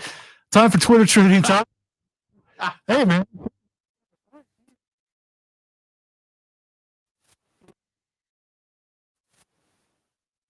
I know Hobby Lobby had been at the target of some scrutiny in years past because I guess the owners of Hobby Lobby had a bunch of artifacts that had been stolen, taken, borrowed without permission from various regions around the Middle East and was like refusing to give them back to their rightful owners. By the way, they bought those tablets, is my understanding, those artifacts, and which people do. I'm not defending either way, but that is what it is. It's the they have been forced to give back the Gilgamesh Dream tablet to Iraq. The Legend of Gilgamesh, one of the first quasi-religious texts ever found amongst human historical records. Interesting.